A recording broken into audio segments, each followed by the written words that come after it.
Whoa, good morning. Whoa, look at that Gabriel train. Who's ready for tapes? Here we go. Let's go. Okie dokie. Wahoo.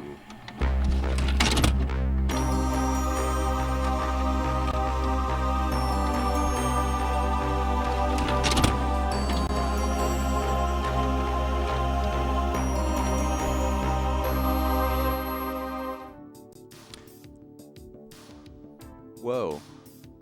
Thank you everyone for the resubs. That's a lot of 16s.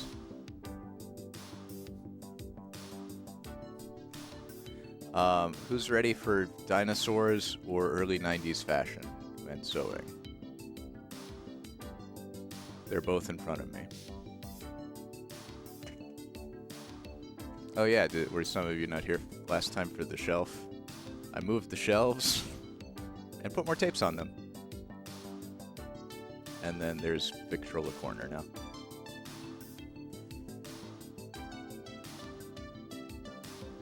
Okay. Alright then. It's time. Let's see. What is this called? This is from Elna? Yeah. Elna Video 1, Basic Techniques. Sewing with your Elna lock, featuring the Pro 5 DC, Pro 5 DE, Pro 4 DC, and Pro 4 DE from Elna. This video will help you learn all the wonderful things you can do with your versatile Elna lock. Review threading and machine setup for all overlock sewing techniques. See how you can use your Elna lock to duplicate ready-to-wear fashion. Oh good, this looks, there's not that much on this tape.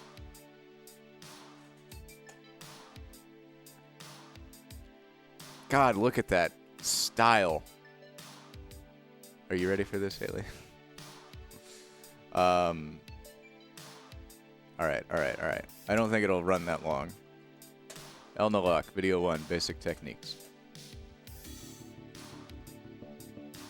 Look at her. She should be holding a long cigarette, but it's the 90s, so I guess not anymore.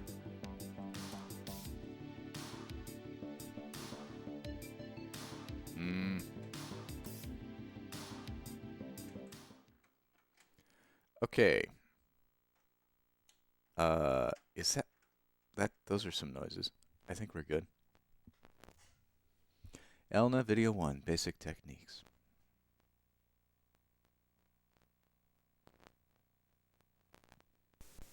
The year is 1993. You've just bought a new Elna lock serger.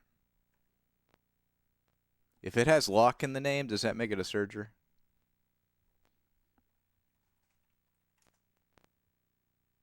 Oh, shit.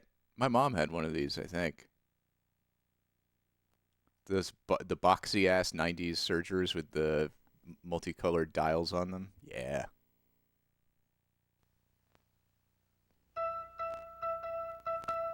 Oh, man.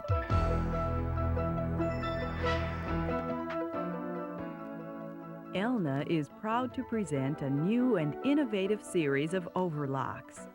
The Elna Lock Pro 4 DE is an electronic machine with differential feed for perfect fabric control.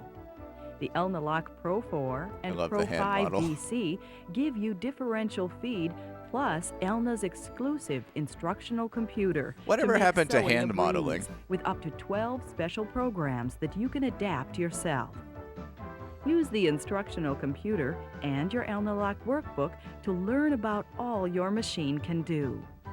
Sewing is easy when you have the most sewing space in any serger made for the home. I want a third hand to appear. Exclusive.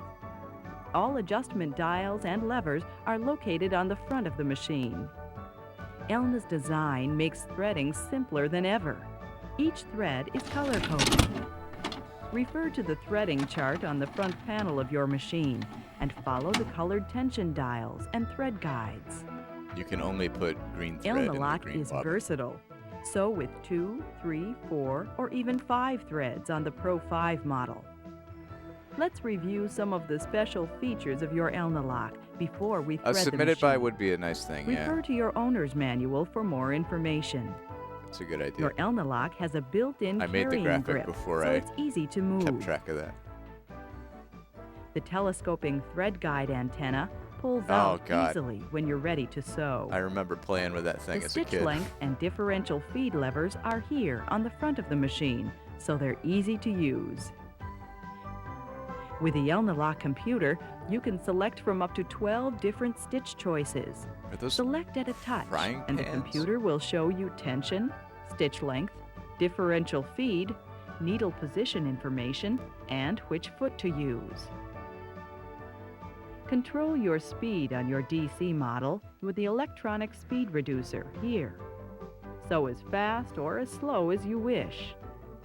All models have a sensor in the motor to ensure strong needle penetration, even at slow speeds.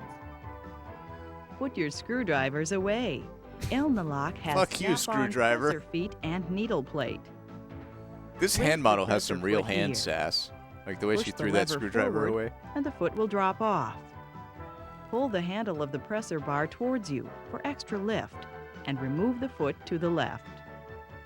We'll leave the foot off so that we can see more clearly as we remove the needle Don't plate. screw things down like a screwy Open the side of the screwdriver. machine. Press down on this lever, and the needle plate pops up. The plate snaps back on easily. Notice Elna's patented micro-etched feed dogs. This exclusive surface gives you stable, positive feeding for all fabrics. It's an exclusive Your Elna surface. lock trims with 2 cutting blades as it sews. The larger, movable cutting blade here can be turned down and out of the way if you do not want to trim your sewing. Push this knob to turn the blade down and back up. For stable sewing of extra heavy fabric, lock the movable blade holder here. Use the Allen screwdriver that comes with your machine and turn I the thought screw we could clockwise throw to away our tighten. screwdrivers. Be sure to loosen the screw for normal sewing. Just gave us a different kind of screw. The stationary cutting blade is easy to see here. This blade does not move while sewing, but it can be adjusted slightly to the right or left to control the width of the Oh, fabric this music that is is cut. getting good. Adjust it here. In general, the stationary blade should be flush with the edge of the needle plate. Open this side door to change your light bulb. The high-low pressure control is also located in this compartment. These are all just discrete different High parts pressure of is recommended for using most the fabrics, machine, but it's I've- preset at the factory. to my brain, I'm However, still waking for a up and very it's stretchy or it's lofty reading as a fabric long like series sweater of knit, instructions. Low pressure will give you a perfect Like this is how you seam. thread the machine. Push the lever Inspect to the right, feed and dogs, it will then snap change into the low light pressure bulb. position. Push the lever back to return to regular sewing. Your Elna Lock Pro 5 can sew a chain stitch anywhere on your fabric with its unique upper looper disengagement system. It's easy.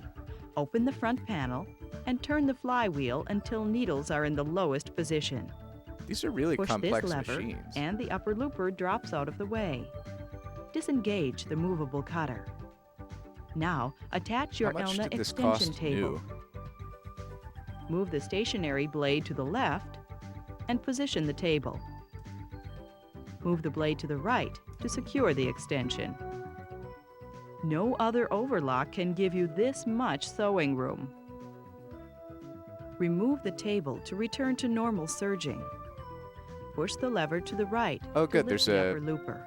forum post on As you turn the flywheel, the looper patternreview.com. will snap into place. Someone says they bought one of Remember these to return the in movable cutter to 1992 working when they first position. came out, and it was $1,000. Let's look at the accessories that come with your Elna lock before we thread the machine. These 2 transparent discs prevent decorative threads from slipping below the spool pin. These spool caps enable you to Which, sew with let's see. regular spools. Place them on top of the spool, like this. $1,000 from 1992 is $2,300 today. This 2-thread adapter is used for 2-thread techniques. In your accessory box, you also get tweezers to help in threading, a bottle of oil, a cleaning brush, and an Allen screwdriver. You have an extra cutting blade and a spanner to install it as well. A package of ELX 705 system needles are included in your box. Household sewing machine needles can be used, but these needles are specially designed with a groove in front and in back for a tighter stitch. I always liked playing All with Searcher Elna needles locks come too with when a I dust was a cover kid. for those rare moments when you put your machine away. My favorite Let's thing get was ready the to buttons. sew. Make sure that the cord and foot control are plugged in. Let's thread your machine for a basic 3-thread overlock stitch. Oh my god, you have to thread it differently depending Elna on the gives you a stitch you want? color-coded threading chart inside the front door panel of your machine. Hey, We'll cheese hammer, thread the thank upper you for the hammer looper time. first. Certainly, Place a certainly spool on the relevant. center spool We're throwing pin away screwdrivers. and thread the center hole of the antenna.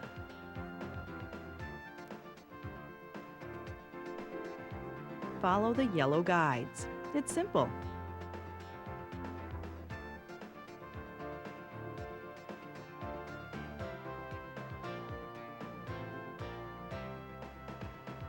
Finally, thread the eye of the upper looper. Pass the thread to the left under the presser foot. Make sure the thread is not caught in front of the lower looper. Thread the lower looper using the spool and antenna hole to the right of the upper looper cone. How was stock music so good in the 90s? And now we just get like plonky plonk piano or clap clap Follow yeah. the green threading guides. Or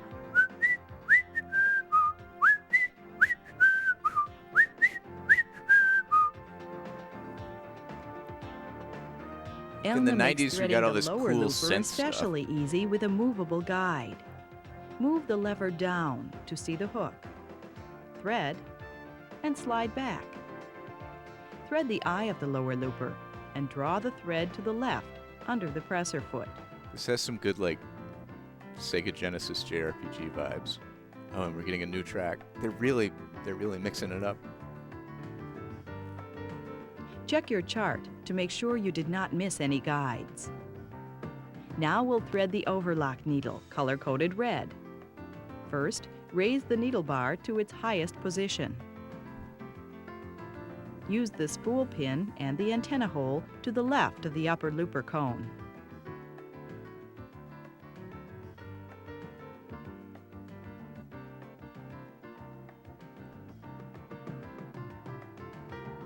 Pass the thread through the clip. Use the tension release to easily slip the thread between the tension discs.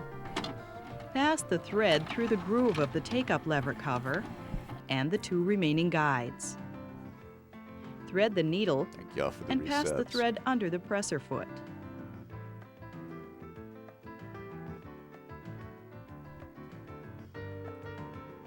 Lower the presser foot.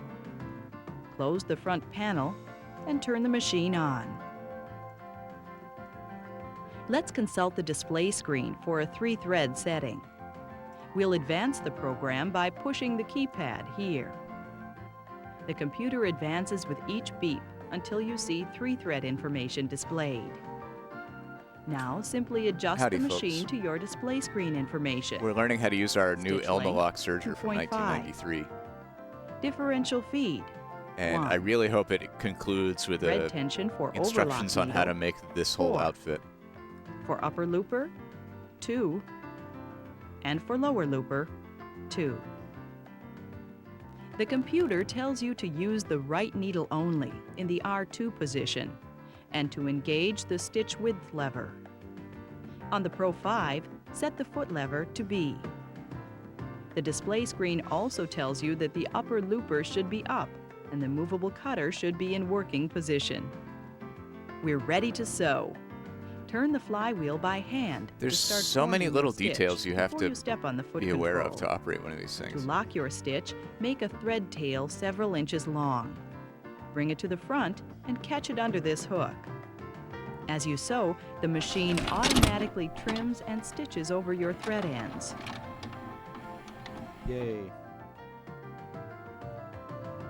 With your computer display screen and Elna lock, you'll get a perfect stitch. The 3-thread overlock makes an excellent professional finish for a single layer of wool or loosely woven linen. Use it to prevent raveling when you pre-wash fabrics Yeah, with so raw a edges. sewing machine. I should know this better than I do. Oh my God, the fashion. The Never mind, three-thread the stitch fashion. is also perfect for delicate lingerie. The saxophones, the roses. With Elna Lock, you can make a What the sweatshirt hell? in 25 minutes.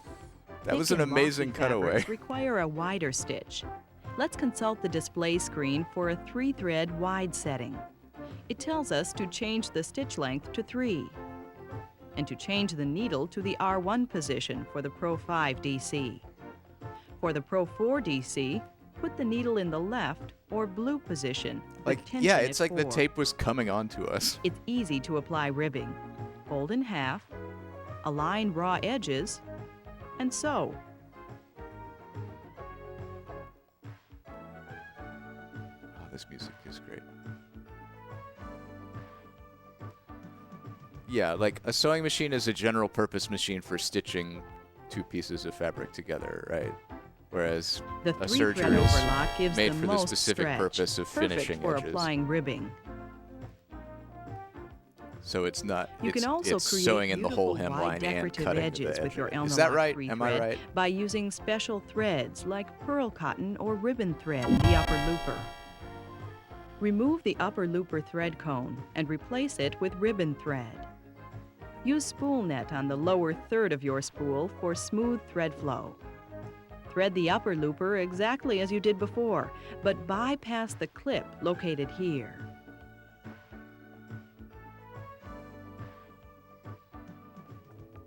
This technique makes a quick decorative finish for placemats, blankets, or jackets. I love these shots. You can do even more with the 3-thread overlock. Let's do a beautiful 3-thread flat lock Oh my scene. God! Yes. First, we'll advance the computer to the shirt 3-thread flat lock. It was something else. It tells you to adjust the stitch length to 2, to decrease the needle to 0.5, to adjust the upper looper tensions to 1.5, and to increase the lower looper tension to 8. The foot lever, stitch width lever, and needle position are the same. Look, the computer tells us with a light to put the movable blade in a non-cutting position. Do you remember how to do this?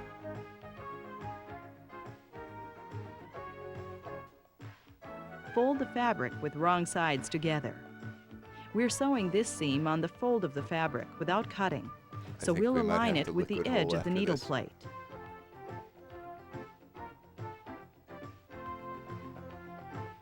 Press the fabric and the seam will lie flat. Let's do a narrow 3-thread hem. Do you remember how to What the hell consult is your that computer? press? The display a thing that screen people tells you have? to shorten the stitch length to 1 and change the tension. I've never seen one of those in my Needle life. tension to 3.5. And my mom was very upper into looper sewing. to 4. All right. And lower. We have to what? All right. My mom just had an ironing on the board. fold of the fabric And without an iron. cutting. So we'll align it with the edge of the needle plate. Press, press, press. Press the fabric and the seam will lie flat. Oh, it's an Elna brand fabric press. Let's do a narrow 3-thread hem. Do you remember how to consult your computer? The display screen tells you to shorten the stitch length to 1 and change the tensions. I remember Needle my tension to 3.5, grandma talking about. upper looper to 4, and lower looper to 3. My grandpa worked at U.S. It also Steel. tells you that the movable as a blade should machinist. be in the cutting position, and to disengage But in those the days, stitch every width single lever. profession required you, as a man, to come in Disengage the with stitch width freshly lever by starched putting your needle in the trousers lowest and position a dress shirt. and pulling the lever towards you. So my and grandma out of the spent way. an inordinate amount of time For the pressing Pro 4, shirts move and the needle pants. to the right position. So I'm sure having Adjust the something like that stationary would be blade a so game that it is changer. flush with the plate edge.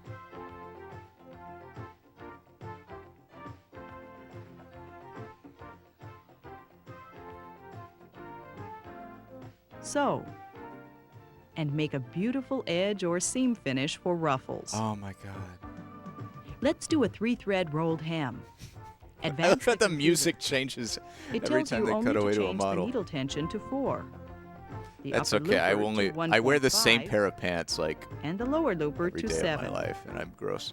Have you seen the pretty ruffled I u- edges on little girls' t-shirts? I used to have two, It's but called the a lettuce edge, button and it's is very easy my to jeans copy. are down one button, and I feel bad to ask Set you your to machine fix to it. do a rolled hem, but adjust the differential feed to 0.5. You don't have to apologize for not So, pressing my clothes, because you've sewn so many buttons on and the my change in feed dog movement will produce a lettuce edge.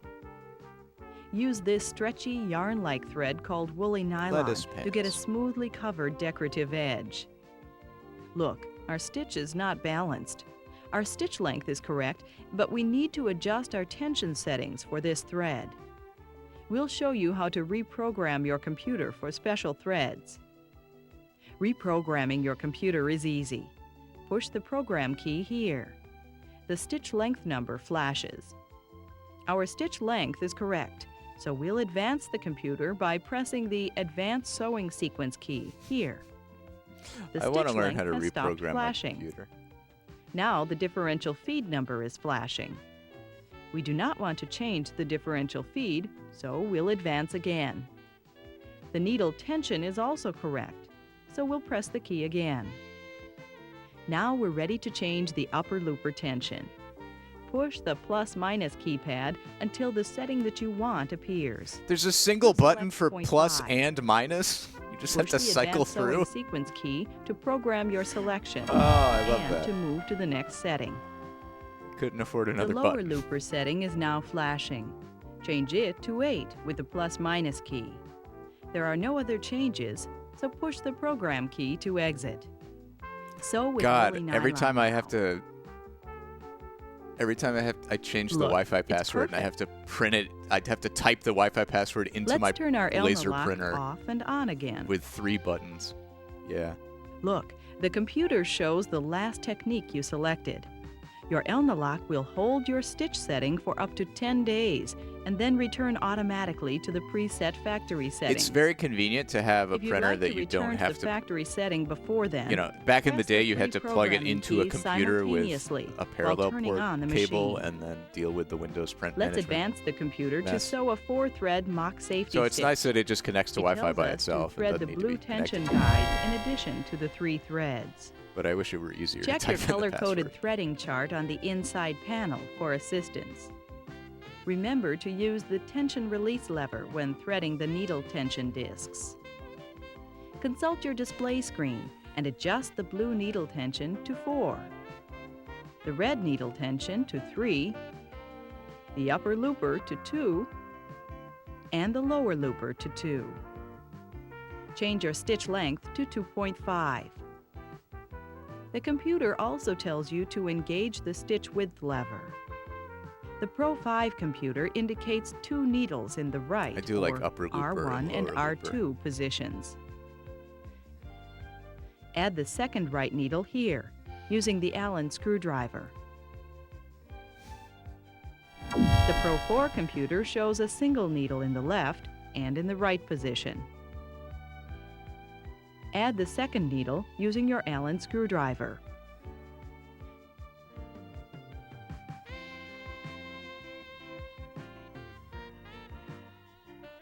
Thread each needle.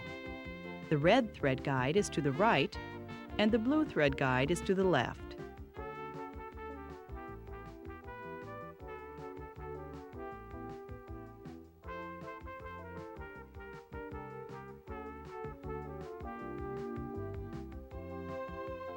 Pass the threads under the presser foot.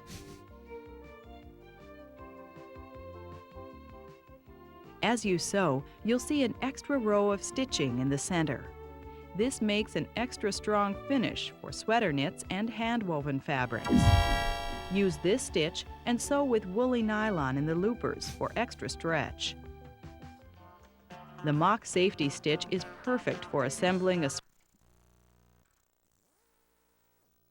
Sorry, I wanted to make sure we didn't miss any of this. strong finish for sweater knits and hand-woven fabrics. Use this stitch gotta and get- sew with woolly nylon in the loopers for extra stretch. I want to make a compilation of all these cutaways. The mock safety stitch is perfect for assembling a sweater knit and for applying ribbing. She's so jazzed. Fold the ribbing in half, wrong sides together. Line up with the edge of the sweater body and sew.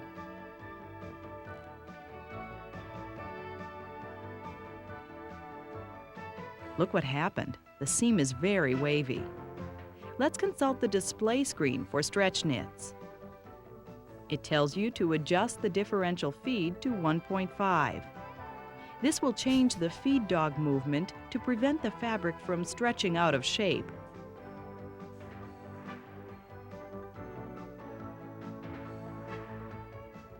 The best finish for fine fabrics like silk is a 2-thread overcast stitch. The display screen tells you to change the stitch length to 2, the differential feed to 1, Overcast 2. set the needle tension to 0.5, So the sewing machine can and tell the us the lower weather. looper tension to 5. Use the R2 needle for the Pro 5 and engage the stitch width lever. The red light indicates that the Black cutter as a should mud. be in a working position. For the Pro 5 only, She's an got a lot of indicator Australian light cattle shows dog, that the but- upper looper should be up with the 2-thread adapter in But place. she is a Use your color-coded threading biodiversity chart dog. to check your threading. Your 2-thread adapter is in your accessory box. Snap it on the upper looper. The adapter allows the lower looper thread to be caught by the needle thread.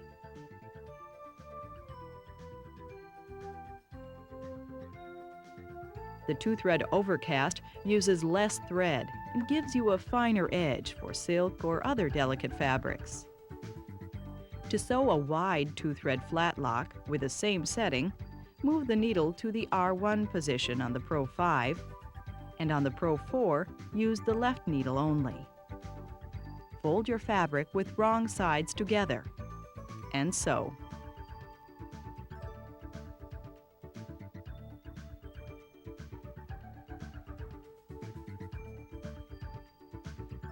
It's so wild. Open and press the seam Oh, to the flatten press. the stitch. You can also sew a delicate 2-thread rolled hem. The display screen tells you to change the stitch length to 1, the needle Elna tension press. to 4, and the looper tension to 4. They still sell the Elna press. Disengage the stitch width lever for an instant rolled hem. You can buy the Elna Press 850 VapoJet. The 2-thread stitch gives you the finest rolled hem. Hey, sailor. Let's sew with all 5 threads on your Elna Lock Pro 5.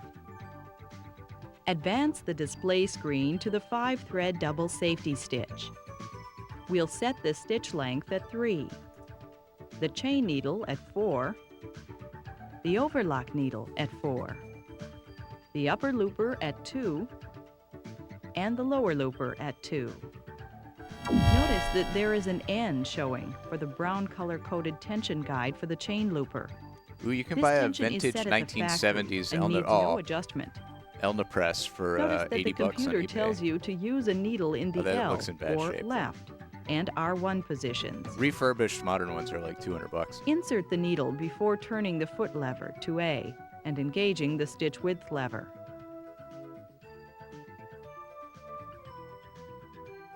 Now check your threading guide and thread for a 3-thread overlock as before.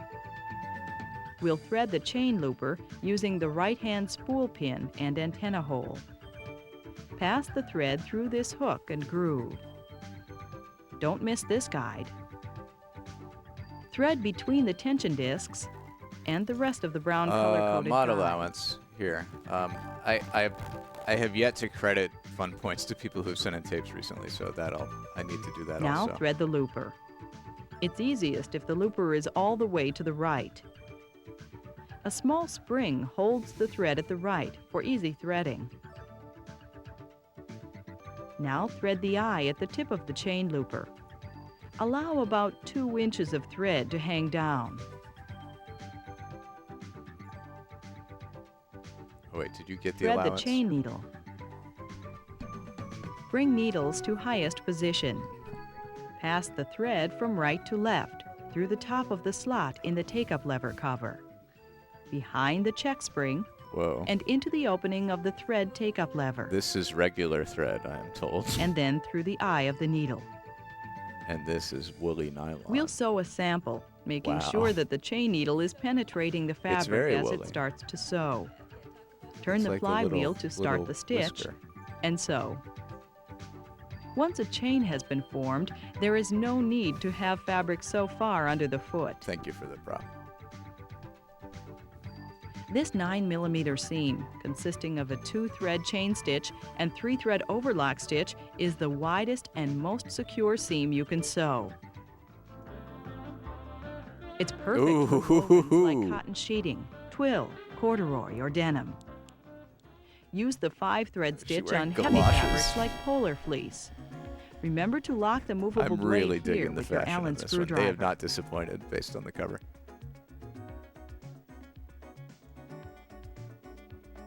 Look at this clean seam finish.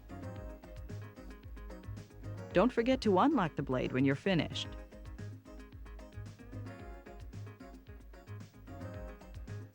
You can easily sew with the chain stitch alone. Cut and remove the upper and lower looper threads. Cut the overlock needle thread and remove the needle. This is, I think, The my display favorite screen track from also this. tells us to disengage the movable tape so cutter far. and the upper looper. Don't forget to lower the needle when you do this. Snap the extension table into place. You remember how to do this. Do we?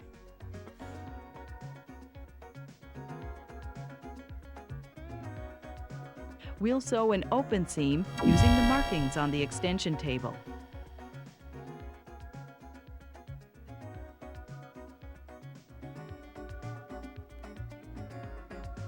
The chain stitch also makes a perfect basting stitch. Pull it out from the end of the seam with the chain looper thread. You can lock the stitch by cutting into the loop and pulling on the needle thread.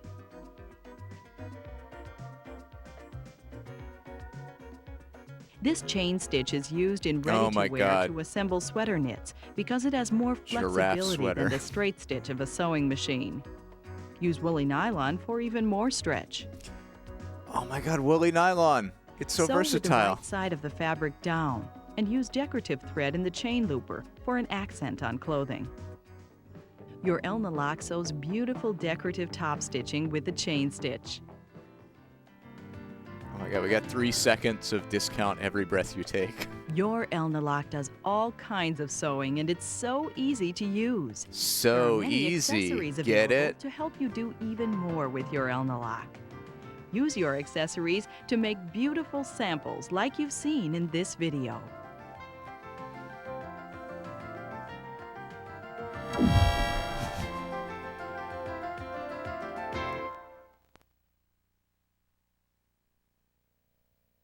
We'd like to thank. No. Who are we thanking? Master Video. All right. Love that.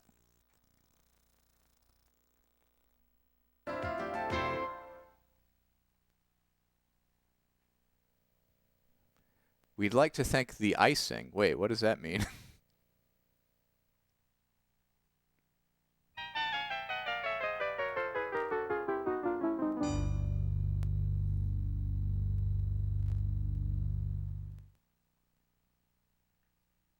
All right, this is a very cheap tape, so it's cutting out.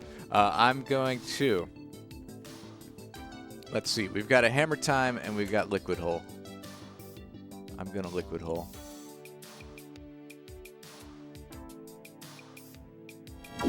Do we know if God's property survived the VOD? I'm not sure yet. I don't have it pulled up. I think it was okay, but I haven't looked.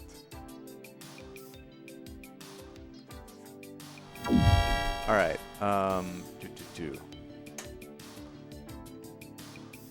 It's liquid hole time, but it's also time now. It's a different kind of time. It's the time of hammers.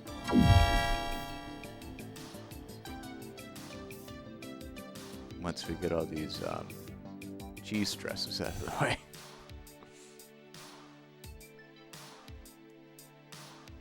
So here we go. VHS wet system, liquid hole,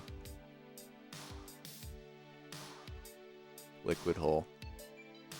1, 2, 3, 4, and another because the first one didn't go in the hole. Drops in the liquid hole.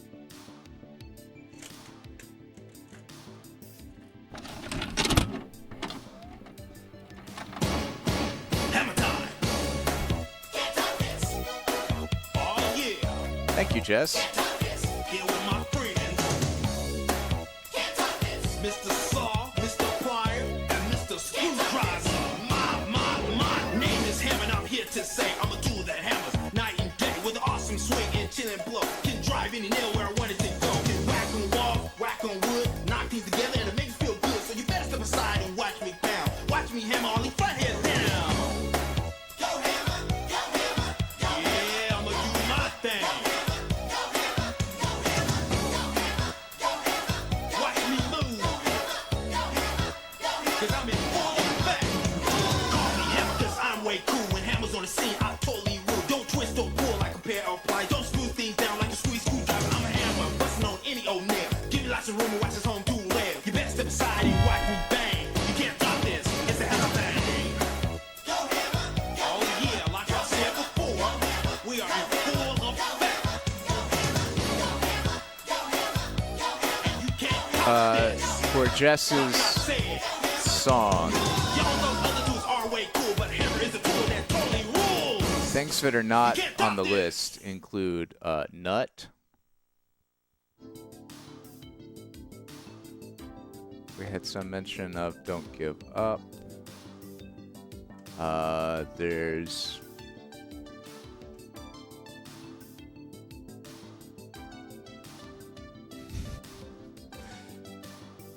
nut. There's Chevy. I gotta catalog these.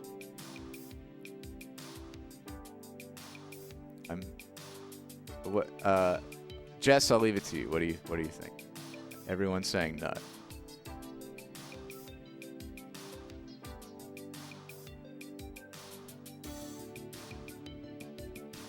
Here, what if we do this?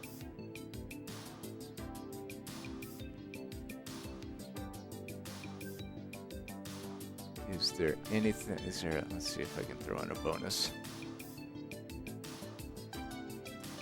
Our liquid hole has completed, which is good. Yeah, okay. I'm gonna give you nut and then a bonus because nut is pretty short. Hey, what's it? You stepped on my nose. Huh? What? Who are you? Enjoy nut. I'm an acorn small and round, lying on the cold, cold ground. Everybody steps on me, that is why I'm cracked, you see. I'm a nut, I'm a nut, I'm a nut, I'm a nut, I'm a nut. Called myself on the telephone just to see if I was home. Asked me out for a little date, picked me up at 8:30. I'm a nut, I'm a nut, I'm a nut, I'm a nut, I'm a nut. That's right. Took myself to the movie show, stayed too late and said, let's go. Took my hand and led me out, drove me home and gave a shout. I'm a nut, I'm a nut, I'm a nut, I'm a nut, I'm a nut. Well, that's Sillyville for you. And here's a song about Imagine fossils. that. Lolly, It's look. true, I do. There's a bug on that rock. No, Huckle, it was a bug. Now it's a fossil. Fossils are very old and look like pictures of plants and animals that you can sometimes find inside rocks. And fossils are made if plants or animals are buried under sand and soil. If after thousands of years the dirt and sand is pressed and turns into rock, and if you're lucky, you could find the plant or animal's fossil. There are lots of different fossils. There are seashell fossils, plant and leaf fossils. There are animal fossils and even animal track fossils. I love the incredibly literal Busy Town songs. All right. Yeah, BC Town is pretty neat. But the thing I have on my desk right now in front of me is, I believe, the Nature Series, Dinosaurs, Fun Facts and Fantasy, Volume 1, from Diamond Entertainment Corporation.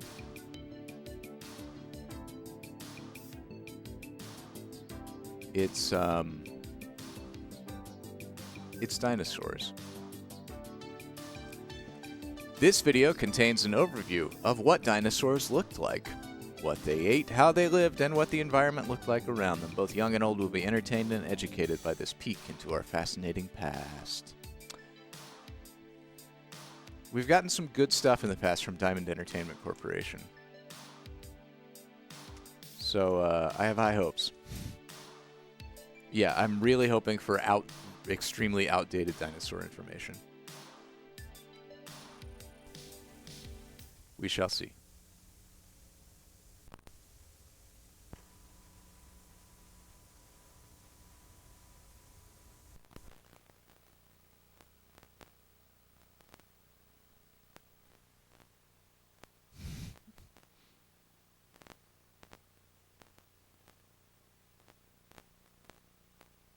Deck. Not to be confused with Dick.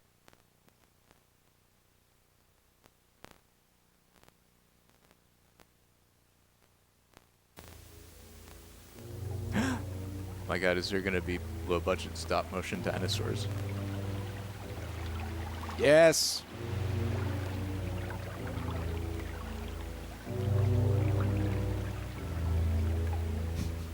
Dinosaurs. Fun, fact, and fantasy.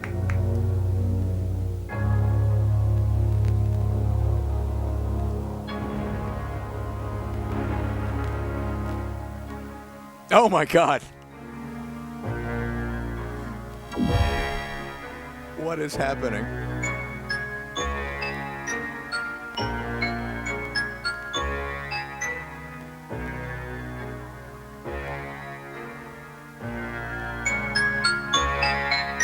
I don't know if all of this stock footage is historically accurate.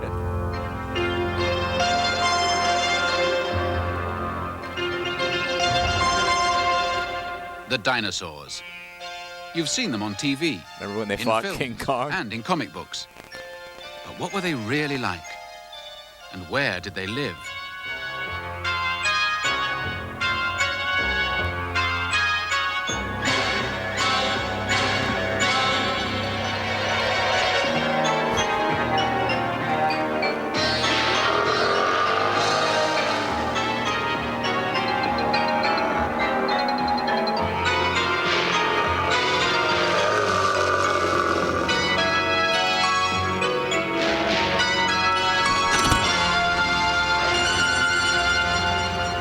Thank you for the resub.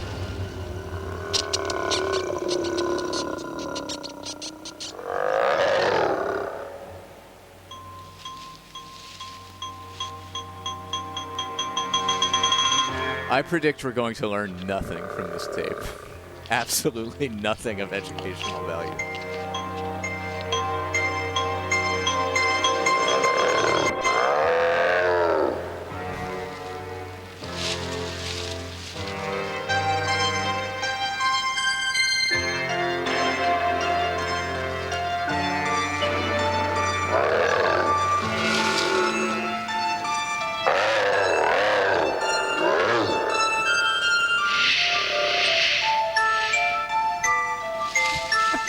Love the proportions of that red dinosaur with the lanky arms and the giant thighs.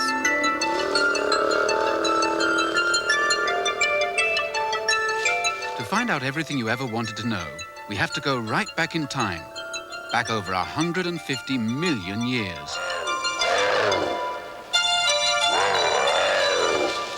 To the time this terrible fight first took place.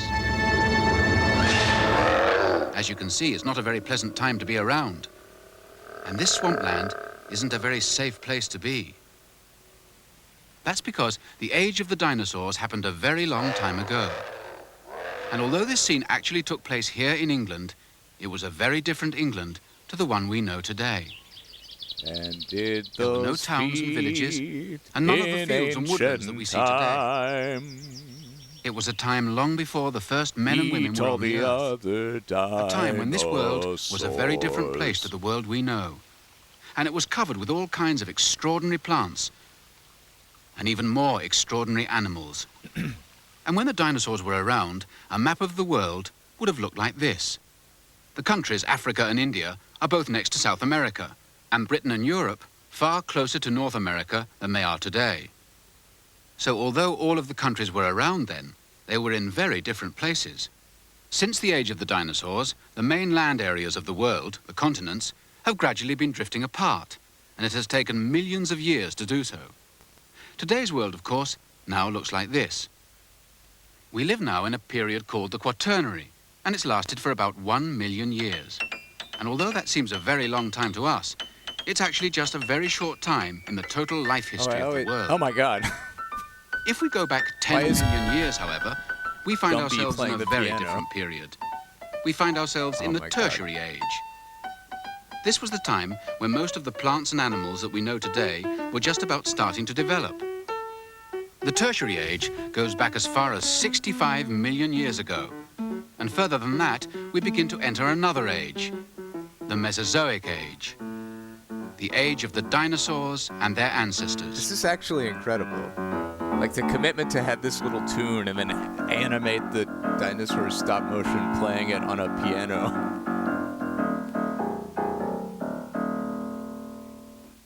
During the Mesozoic Age, the age of the dinosaurs, the weather was rather warmer than it is today. As we have seen, the countries of the world were all much closer together, and so there was very little difference between the different seasons. As a result, all kinds of plant life could grow all the year round in very hot conditions to provide food and shelter for all kinds of weird and wonderful animals, including, of course, the dinosaurs. Just look at them. Did you ever see such wicked eyes? Did you ever see such fearsome teeth? Did you ever see such a terrible face? Here, I beg your pardon? A crocodile? What are you doing here? What do you mean, what am I doing here? This is where I live. But you're not a dinosaur, you're a crocodile. Well, all right, if you want to get technical, I'm not a real dinosaur. But me and all the other crocodiles in the world are descended from the same group of animals as the dinosaurs. Most of my ancestors were around during the age of the dinosaurs. In fact, I remember my great-great-great-great-great-great-great-great-great-grandfather telling me that his great-great-great-great-great-great-great-grandmother said she could remember them quite clearly. So you know all about them? Anything you want to know, I'm your man, or rather, I'm your croc. Because man didn't arrive on the scene until much later, as you know. Dill's the name, descended from chaps like this Teleosaurus. Ooh, those fearsome-looking set of teeth lurking down there on the riverbank. But this is amazing. Do you mean to tell me that all the crocodiles in the world are directly related to the dinosaurs? That's what I was trying to say, that my great-great-great-great-great-great-great-great-great... Oh, no, hang on. I'll tell you another way. About 250. Yeah, okay, I'm just going to go ahead and make sure we get this.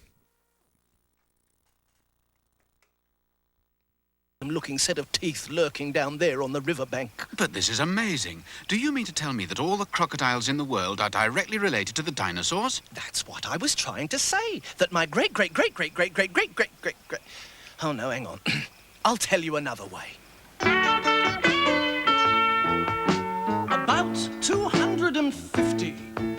A million years ago, this great big gruesome creature began to grow and grow. It was called the Thecodontian. It made reptile history, 'cause the fierce old Thecodontian began the dinosaur dynasty.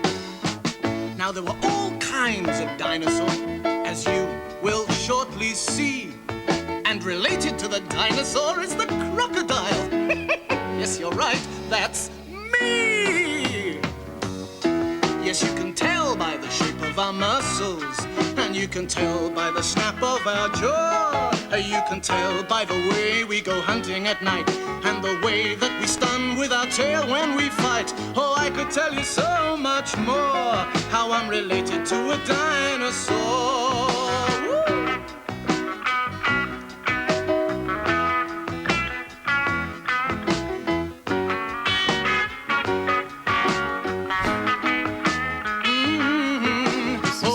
Tell you so much more, how I'm related to a dinosaur. Well, we lay eggs just like hens do. We live in rivers and swamps. Eggs are worth like $8. Faster than the average man when we're out of the water and we're on the dry land. Oh, I could tell you so much more, how I'm related to a dinosaur. So, crocodiles and dinosaurs are both descended from the same ancestor. As the song says, that fierce old thecodontian. According to the reference book, there are something like 800 different kinds of dinosaur. How on earth can you remember them all? You see, whilst my side of the family was busy developing into crocodiles, the dinosaurs were all busy developing into different types. What on earth do you mean, Dill? I'm sorry. I can't tell you much more at the moment. Something's come up. And it looks very much like a brachiosaurus to me. So who's that with it? That's a thecodontosaurus. Let's hope neither of them saw us. Chat, if any of your parents are young Earth creationists because and they these didn't sign two the are the biggest slip, and the smallest members of one of the different dinosaur groups I was telling you all about. They're the largest and the smallest of the plodding dinosaurs.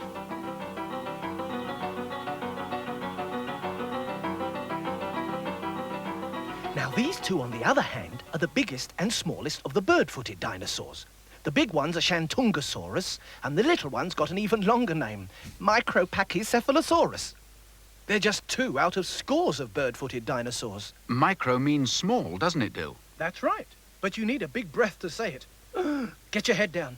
Here come the killer dinosaurs, and that could mean real trouble. The big one is the worst of the lot, the Tyrannosaurus. And the smallest is that chicken-sized little monster, the Compsognathus. Because most of the dinosaurs were vegetarians, they dined only on plants and leaves. But some really were meat-eating monsters that would kill anything that got in their way. Now, these two are much more friendly, towards me at any rate.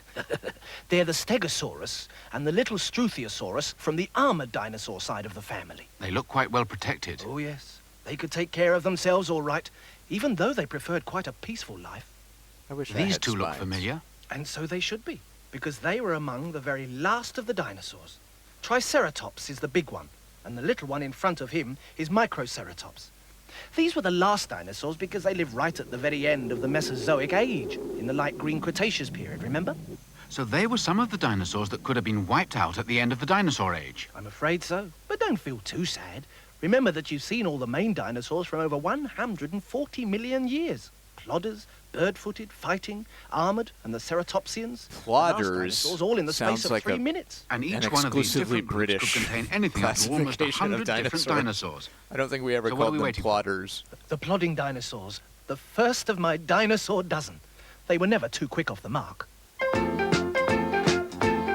The dinosaur dozen, plodders!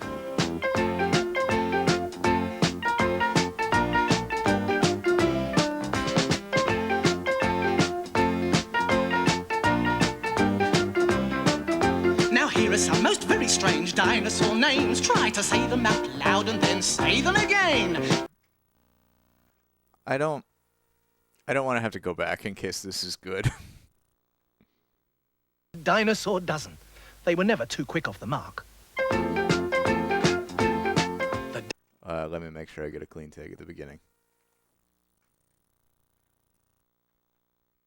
Space of 3 minutes. And each one of these different groups could contain anything up to almost 100 different dinosaurs. So what are we waiting for? The plodding dinosaurs, the first of my dinosaur dozen. They were never too quick off the mark. I hope that doesn't mean there's going to be 12 dinosaur songs. Dozen, plodders!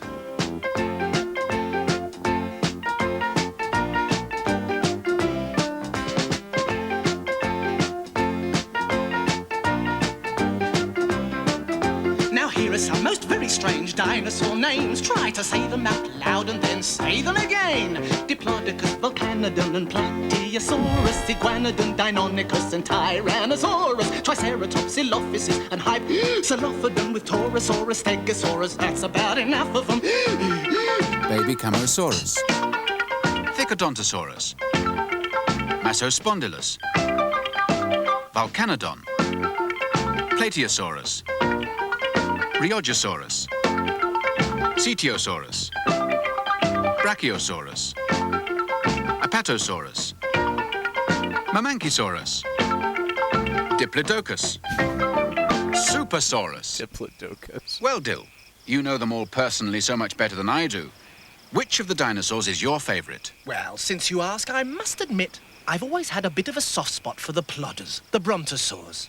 They've always seemed to me to be exactly what a dinosaur should be. None of your rushing about. Okay, just I don't think slow that and song was... stately, plodding from one place to another.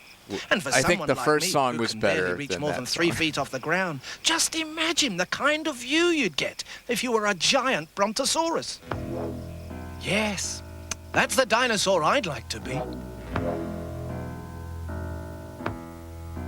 If I had been born a dinosaur, I think I'm just going to keep the one song. I'd be the most gigantic size and almost as wide as a house I would be, but I'd be quite gentle and live peacefully if I were a dinosaur rather than me.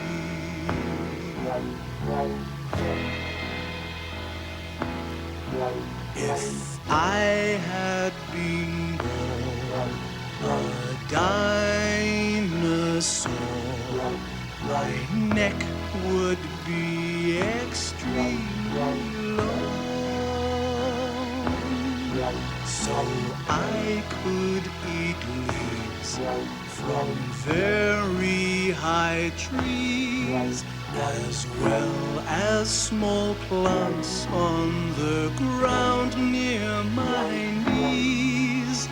If I were a dinosaur rather than me.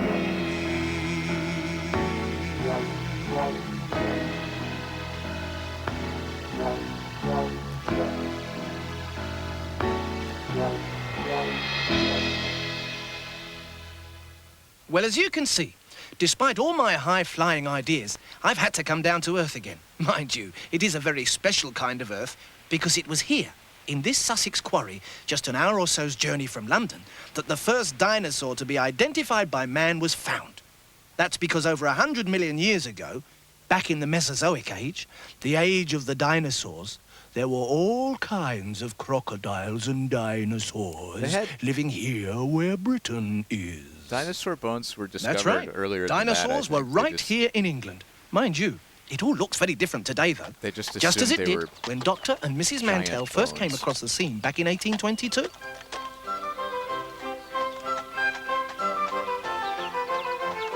Dr. Mantell had come to visit a patient of his just along the road. And as it was such a beautifully warm summer's day, his wife Mary had come along for a ride.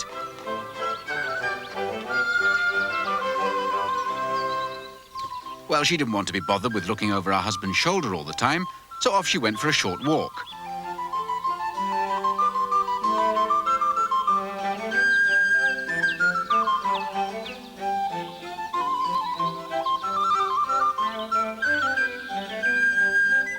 But barely had she begun than her attention was drawn to the middle of a pile of rubble being used to mend the road. For there, in the middle of a pile of rough sandstone, was the oddest-looking stone she had ever seen.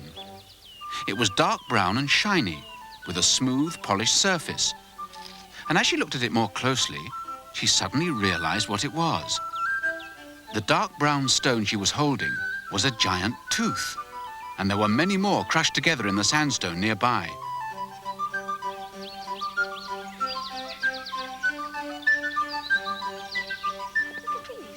She rushed to tell her husband of her amazing find.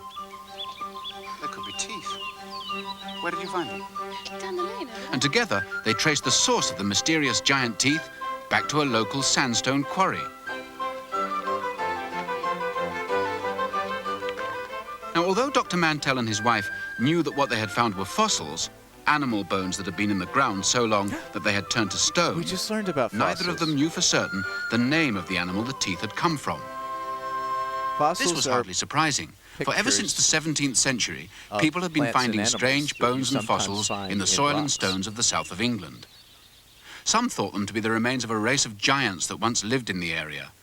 Others believed them to be all that was left of a mythological collection of devils, dragons, and fairy tale monsters. God, I love the illustration. Well, the Mantells knew a little more than that.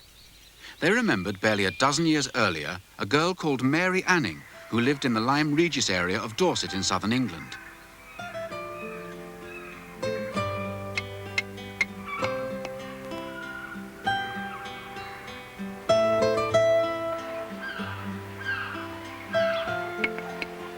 She had found, amongst other fossils, the complete fossilized remains of a prehistoric fish lizard, the Ichthyosaurus.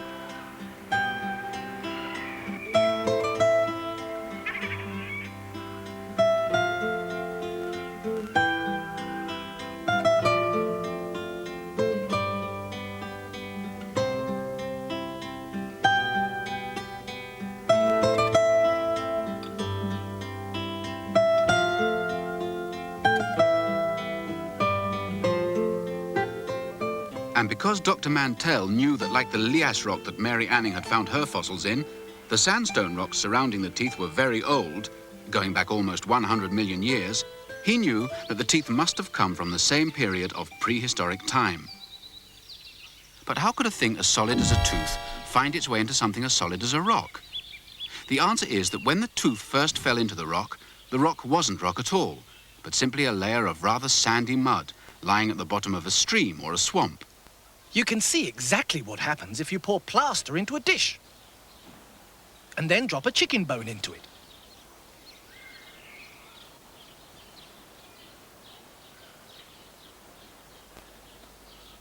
The plaster gradually traps the chicken bone in the same way that the mud gradually settled around the dinosaur bones.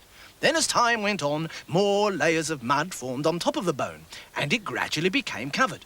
Of course, the sandstone rock took millions of years to set properly. Our plaster mix, on the other hand, should be set solid in a very short time.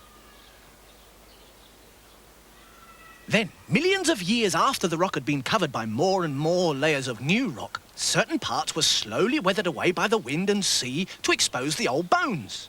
In this case, the process has only taken a few minutes. Now you can split open your rock, Dill, to find your original bone. And that's exactly what Mary Anning and the Mantells had to do to split open their fossil finds. Except that they were dealing with much harder rocks and stones. That's right. And there's another important difference too. You see, we know exactly what's inside our fossil, but Dr. Mantell and the other early fossil hunters were not at all sure where the bones they had found had come from. One sunny spring day in 1822, in the little Sussex town of Louis. All right, now this one sounds good. You see, we know exactly what's inside our fossil, but Dr. Mantell and the other early fossil hunters were not at all sure where the bones they had found had come from. One sunny spring day in 1822, in the little Sussex town of Lewis, when Dr. Mantell's young lady wife was out walking one day, just enjoying her life. What did she see? There on the ground, something dark and shiny and brown. It was the very first tooth of a dinosaur, the very first tooth that was found. Well, time went by, more teeth and bones were found, but nobody knew quite what they were. There was much speculation as to what they could be. Dr. Mantell and his wife said, "Oh, dearie me, what have we taken out of the ground? Perhaps we should have left things alone. Well, we've never seen anything like these before. Just what do we make of these bones? Was it a great big dog? Was it a fierce old giant? Now how will we ever know? Perhaps an elephant? No, that can't be right. Maybe a fiery dragon that sent light. Well, we've racked our brains and we still don't know. Perhaps we should have left things alone. Oh, what is the answer? A prehistoric monster? Well, what do we make of these bones? Was it a great big dog? Was it a fierce old giant? Now, how will we ever know? No. Perhaps an elephant? No, that can't be right. Maybe a fiery dragon that set things alight. Well, we've racked our brains and we still don't know. Perhaps we should have left things alone. Oh, what is the answer? A prehistoric monster? Well, what do we make of these bones? Okay, that was a good song. So how's your fossil coming along then, Dill? Oh, I'll show you. There you are. You know, all the same though, Dill, most people would find it pretty hard to imagine what a complete chicken would look like if they only had a fossilized chicken bone to go on. Well, that's the problem Dr. Mantell had. He'd found the teeth all right, but it wasn't until 9 years later, in 1831, that he finally discovered a complete skeleton.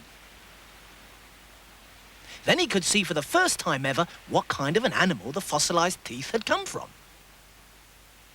And what it would have looked like back in the Mesozoic age. I hate to say this, definitely Dill, that. but you know, Dr. Mantell's strange fossilized creature has come out looking more than a little like you. Of course it does. That's why he called it an iguanodon. After a fierce iguana lizard that lived in South America, and dont meaning teeth.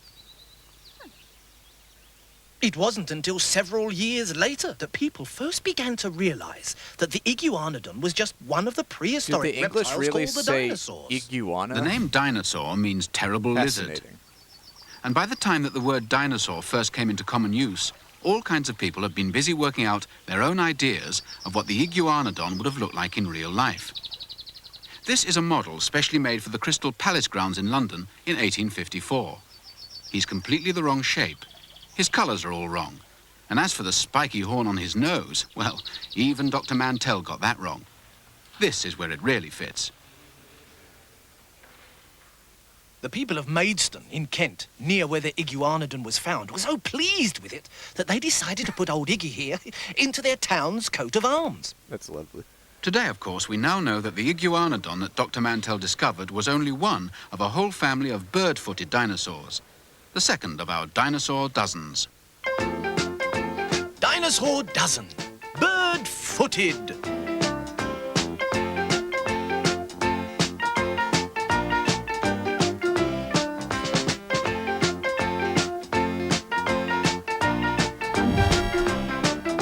Now here they are once again, those dinosaur names. Try to say them out loud and then say them again. Diplodocus, I'm not getting this song because this song is bad. Deinonychus and Tyrannosaurus, Triceratops, Dilophosis, and Hypsilophodon with Torosaurus, Stegosaurus. That's about enough of them. Lesothosaurus, Hypsilophodon, Pachycephalosaurus, Prosaurolophus, Hadrosaurus, Parksosaurus. It is the same. Anatosaurus, Coryphosaurus. Doesn't refers to the fact that they give us the names of 12 different kinds of dinosaurs every time? I don't know. Iguanodon, Shantungosaurus. Shantungosaurus. Dr. Mantell's iguanodon. Did you spot him in the dinosaur dozen? He was just the first of the dinosaurs to be discovered in Victorian Britain. Very soon afterwards came other similar fossilized creatures, and the Megalosaurus and Cetiosaurus quickly found themselves was found in the place Shandong in the Peninsula in museums. China, which is why. By now, people were using the word dinosaur to describe a whole collection of prehistoric animals that have been found all over the world. In 1877, coal miners in the Belgian town of Bernissart were opening up a new coal seam when they came across the remains of 31 iguanodon skeletons, 11 of them virtually complete. It's believed that a whole group of them stumbled into a deep ravine by mistake to remain there for over 100 million years. Oh, they just fell in a hole. But it was in North America that dinosaur fever really took hold. Here are some of the numerous places they've been found. In Colorado, Wyoming, Utah and Montana, and Canada. Fossil hunters in the early days even had to fight off the Red Indians to collect dinosaur relics. And not just Indians, because at least two of the most dedicated of the American collectors, Edward Cope and Othniel Marsh, were so jealous of each other's discoveries that they actually fought gun battles between them over who could lay claim to the most bones. Luckily, there were plenty to be found, however. In fact, more than enough for both of them. They could be found just lying in the desert, large bones waiting to be picked up. One non-dinosaur collector built a shack out of the bones. By the time Cope and Marsh had ceased their fighting and feuding, no fewer than 136 new kinds of dinosaurs had been discovered and named. Dinosaur laser. Oh my god, it's the 80s couple. They were so nonchalant. Derek Griffiths is the voice of Dill. Bernard Hawley.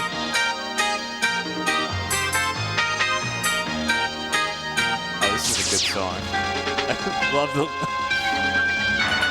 I really love music that just includes laser sound effects as an instrument. We've really lost our way since the 80s.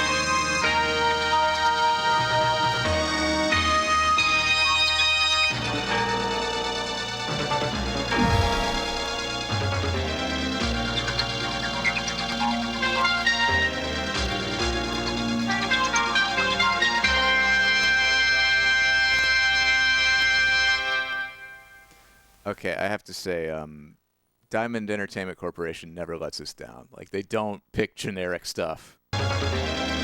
Also, shout out to Clive Doig for directing this.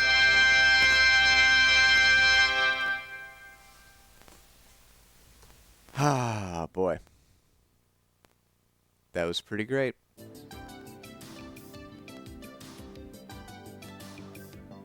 I guess they just didn't tell us the narrator, yeah.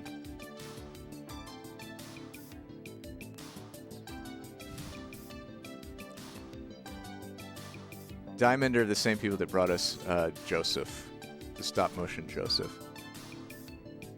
Like, they were a low-budget redistributor of stuff that they bought the rights to and put on VHS.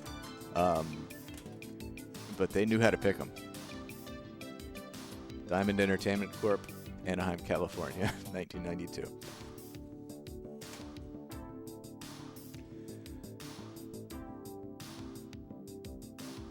Well, that's 2 tapes down. What else y'all want to see?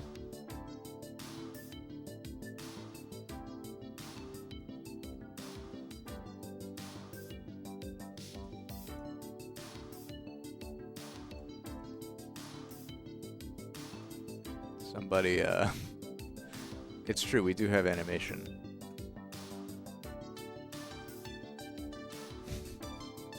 We have animation, we have more Maria Martinez.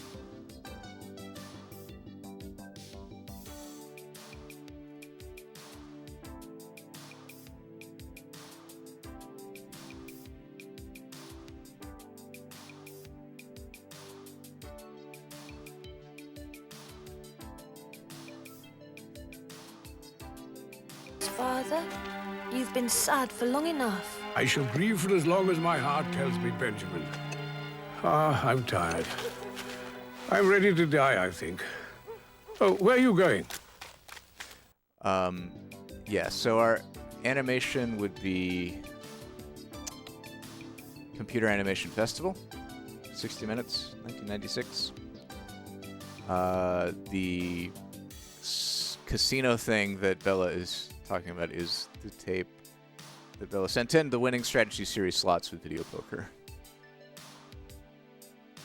Hosted by James Coburn, smoking a cigar.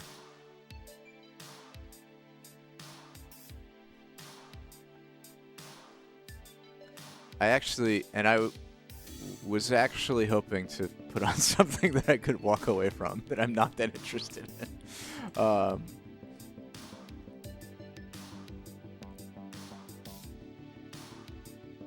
So I'm voting for something else.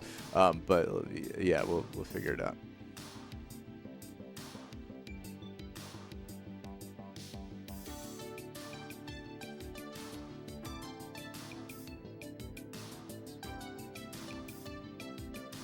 We got so many things now.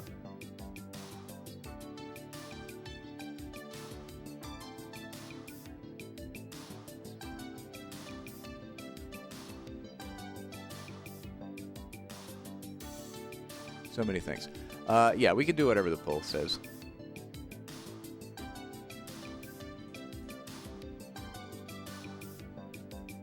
But I really want coffee, and I really don't want to miss slot machine tape.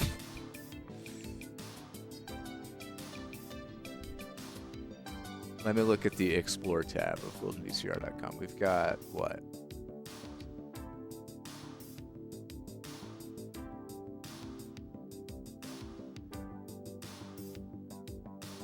Well, yeah. I mean, that's a good idea, but ooh, tell you what. How about I just put on a mystery tape while I go make coffee? That sounds great. We got Oliver Peen or Al Jolson Part 2.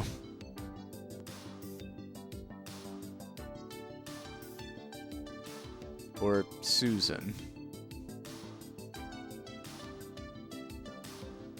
Oliver Peen? Alright, let's do Oliver Peen. That's just my transcription of whatever this says, which is probably not Oliver Peen, but what else could that say? I don't know. We'll figure out.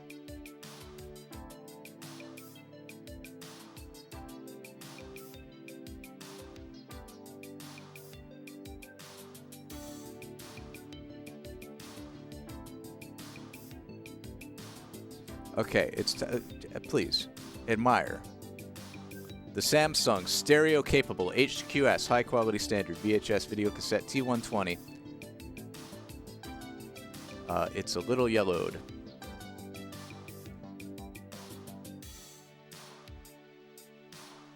It's weird to see a Samsung product from this old, from like the 80s. It's pretty, God damn, look at that yellowing. Somebody smoked in that house. And it comes with, it still has the stickers. So like the you know, labels you could write on to say what you recorded and stick it on the tape, and then little like letters and numbers if you had some sort of like, I don't know, nerdy VHS classification system. It's actually quite a lot of these. I don't know why there's so many for one tape. All right. So all this says on it, despite the fact that all these beautiful labels are still intact in the box, all we get is a single hand-scrawled Oliver Peen on this little scrap of sticker.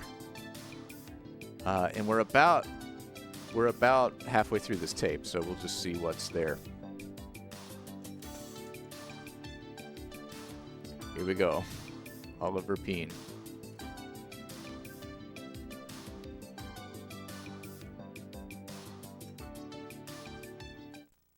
British movie, right? This is the one that they watch. Is it public domain? I've heard it's the English equivalent of like It's a Wonderful Life. Actually, it's fast forward a bit. Time. Yeah, sorry. If you wanted song.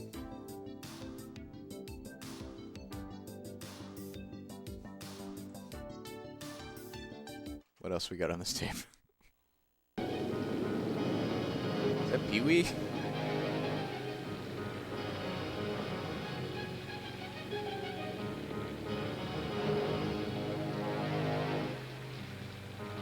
Oh, Oliver and Pee-wee. Okay. Yeah. All right. Cool. I get it now. All right. Well, that was that. That was Oliver Peen. Who's ready for slots?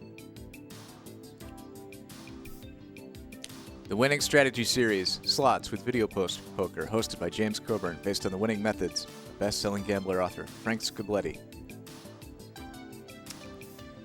Discover the tips, tricks, and techniques you need to dramatically increase your chances of hitting it big.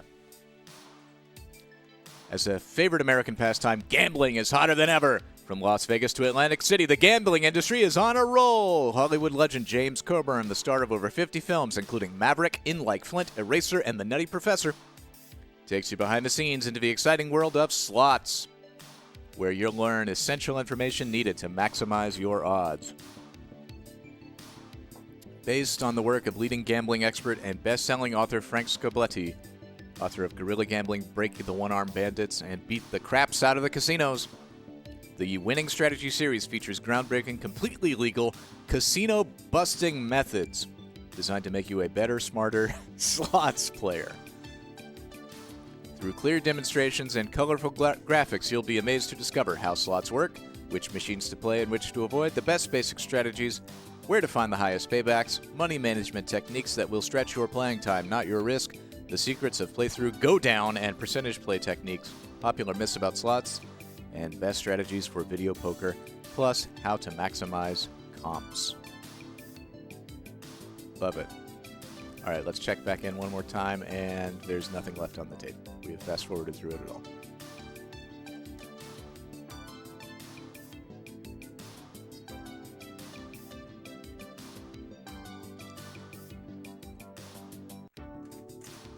All right. Well, that was Oliver Peen.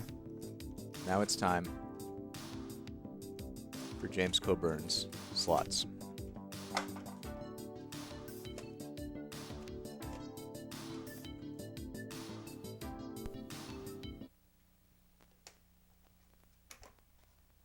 This tape was sent in by Bella. Thank you, Bella.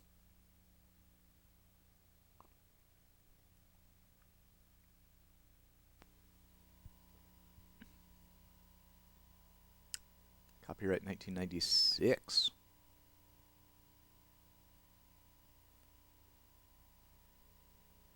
The box says 99.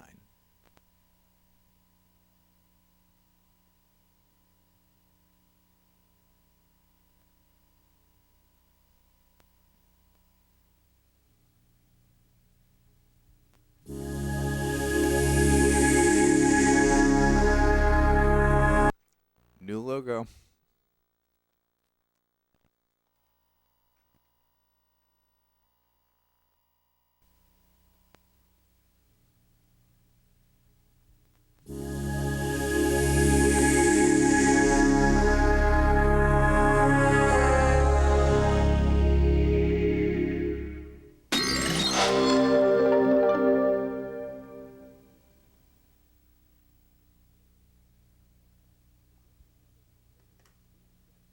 The gambling methods presented in the Winning Strategy series are based on the methods of gambling expert Frank Scobletti.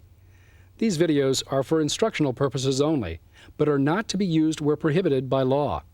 Atlas Media, Gold Hill Home Media, the related companies, officers, and employees make no guarantees express or implied with respect to the information and instruction contained in this series. As with any gaming strategy, individual results will vary. That's basically, you can't sue us if you get your kneecap.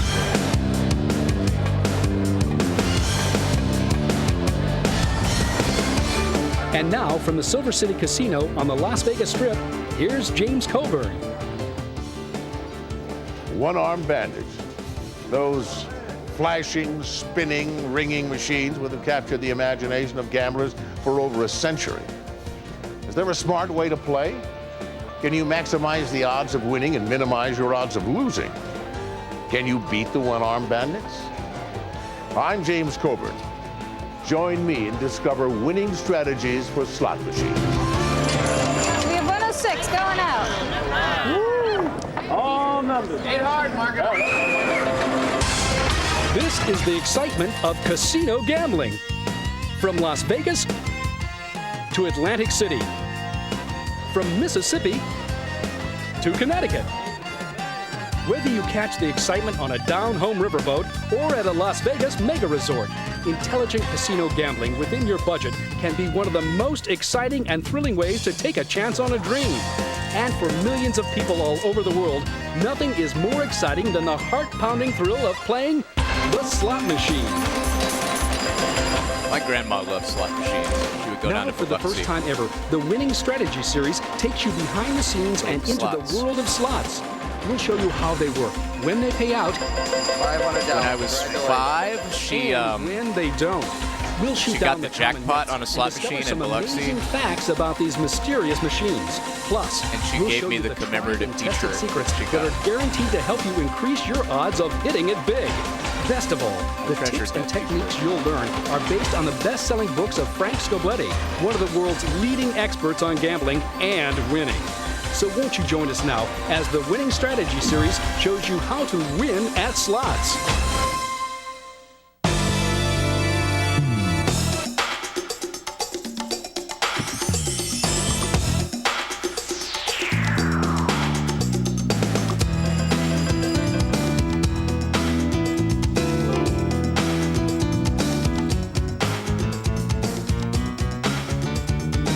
We've gotten 4 solid minutes of like flashy footage of Vegas. In the early days of Las Vegas, the slot machine was considered a poor cousin to the table games. Downtown in seedy bars, the honky-tonks, one-armed bandits were played by toothless old men and countless cowboys. Well, the slots have come a long way. Giant jackpots, higher paybacks, and a dazzling variety of machines have created a new and dedicated stream of players. I wonder if James Coburn insisted on being in black tie the whole time. The revenue is derived from slots. Or if that was on the part of the producers. These days, one-armed bandits are front and center. First things you see when you enter a casino, proud and greedy, they call out to you, just waiting for a chance to take your money. But if you're an intelligent slot player who knows the odds and knows how to gamble within your means, there are ways to increase your chances of beating the one-armed bandits at their own game. But first, you must know their secrets. And here's Jack Davis to tell us just what they are. In the next hour, Fuck you, Jack we're going Davis. to tell you all you need to know about slots and how to win James at them. Coburn to tell us all This the program is divided into 3 parts. In part 1, we'll explain how today's slot machines work. We got We'll tell you Felicia which machines to Rashaded play and which to avoid. Along the way, we'll Bert also give you our Mustache top Man. 10 What's his slot name? tips. Shit. In part 2, we'll give you our best basic strategies, plus money management techniques that will stretch your Tom time at the Selleck. machines, but not your risk. We got Tom Selleck. And in part 3, we'll address some of the popular misconceptions relating to today's slots and set the record straight. I was Finally, thinking of Burt at the end Reynolds of the tape, we'll give you some quick tips instead of on Tom the newest Selleck, rage in because they casino both have machines, mustaches. video poker.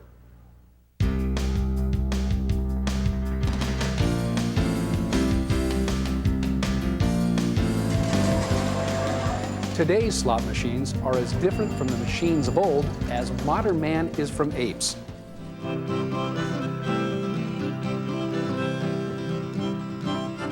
These antiques were simple mechanical devices which used pulleys and levers. It was the actual spinning of the reels that determined the payouts Lady Luck had in store for the player.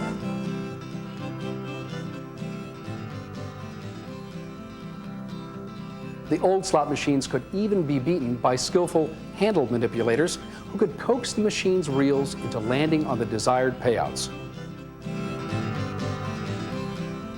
Slot technology has made handlers a thing of the past, but some experts still hawk techniques that promise miracles. So, here's your first slot playing tip. Never buy a slot system that promises to teach you how to physically manipulate the machines. Today's slot machines are computer controlled, and neither the handle nor the newer spin button controls the reels.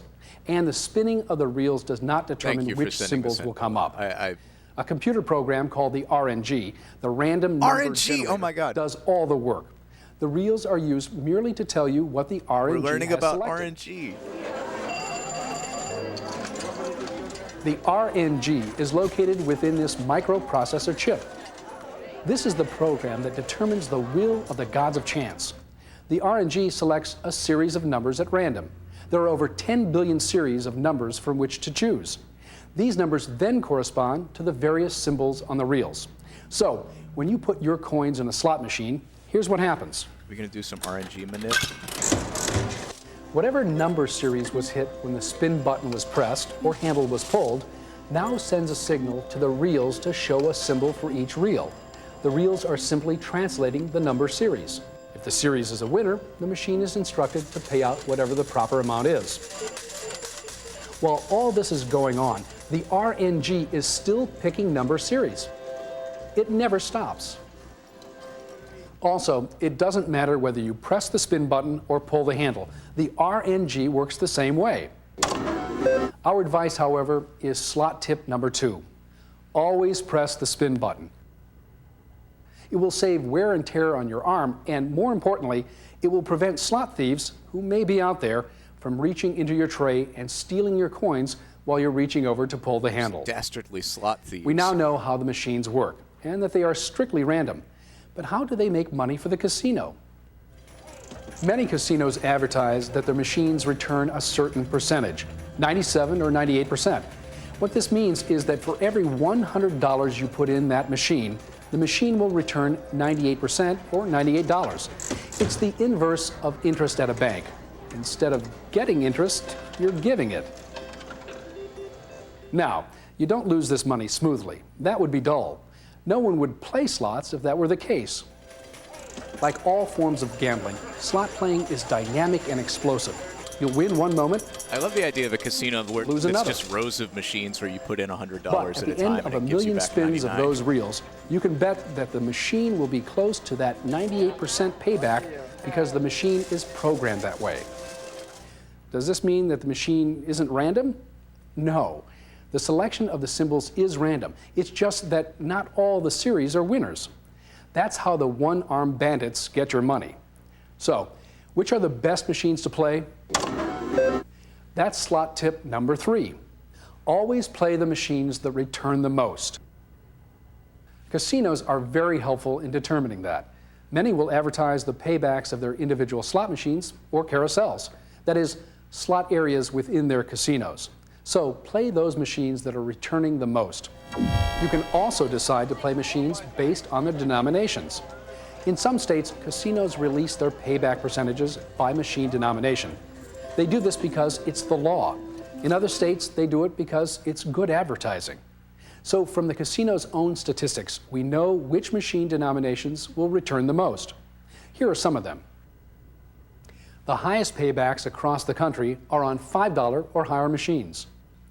Atlantic City in Colorado average approximately 94 to 97% returns on their $5 machines. The Foxwoods Casino in Connecticut averages approximately 94 to 95% on its $5 machines. Illinois riverboats float in with 95 to 98% on $5 slots. Iowa has the biggest spread, 94 to 98%. Nevada casinos are returning between 96 to 98% on these denominations. Mississippi casinos return between 95 and 96% on the $5 machines. And Louisiana casinos provide no payout information to the public. That's suspicious. The next highest paybacks are on dollar machines. Atlantic City pays between 91 and 93%. Colorado between 94 and 95%. Foxwoods in Connecticut comes in at 91 to 92% payback. Man, we didn't Illinois even get to smoke a cigar with James Coburn. Payback. Iowa has a big range of 92 to 95% payback. Nevada comes in with high numbers, 95 to 96% payback, and Mississippi has a strong 94 to 95% payback on dollar machines. The next highest paybacks are on 50-cent machines. Atlantic City casinos range between the 90 and 92% I don't know. Are Indian payback casinos, mark. I would assume they're Foxwoods in not Connecticut subject returns to approximately 91% on 50-cent federal machines. regulations. And Nevada's range is between 93 and 96%. No statistics were available for the other sites. Quarter machines come in 4th in percentage of paybacks. Atlantic City has 89 to 92% payback. Foxwoods in Connecticut is at 90 to 91% payback. Illinois comes in at 89 to 93% payback. Iowa has the same range of 89 to 93% on quarter machines. Nevada rings up with 93 to 96% payback. And Mississippi flows between 91 to 92% on its quarter slots. Most venues still have nickel machines. These pay back the lowest percentage, generally in the low to high 80% range. To make money on smaller denomination machines, the casino has to keep more. What we learn from these statistics is that, for the most part, higher denomination machines have higher payouts. So, Our recommendation is slot tip number 4, play the highest denomination machine that you can afford to play. But remember, the key word here is afford. If you find that you are uncomfortable playing dollar machines, don't play them. The small edge that a higher denomination has over a lower denomination should not be reason to throw caution to the wind and play over your head. At a higher denomination, a small edge still results in losing more actual money. 2% of $100 is twice as much as 10% of $10. So play within your means. Now, we've just gone over which machines you should play. Are there machines you shouldn't play? Yes. That's slot tip number 5. Avoid the Big Bertha. Big Bertha is an oversized slot machine, 6 foot or bigger. That's up to 4 times the size of normal slots. They take up so much space, the only way that the casinos can afford them is to have them return very little money. Are there other slots to avoid? Yes. That's slot tip number 6. Do not play link progressive slot machines. I feel like this could have Generally just been speaking, a pamphlet. the bigger the progressive jackpots, the less the returns on the other winning combinations. With the giant megabucks and quarter mania link progressive jackpots, the house edge is quite high. Although these multi-casino link progressive machines look like the ordinary slots, they are withholding a much greater percentage of the average play in order to pay out the giant jackpots. For example, the average Nevada $1 machine returns 95 to 96% of all money played. The Nevada Megabucks, on the other hand, returns only about 92% of all money played. In short, you're paying with every spin for the opportunity to win millions. And that brings us to slot tip number 7. Only play slots that are in casinos. Avoid playing machines in airports, laundromats, bars, novelty stores, drugstores, and gas stations.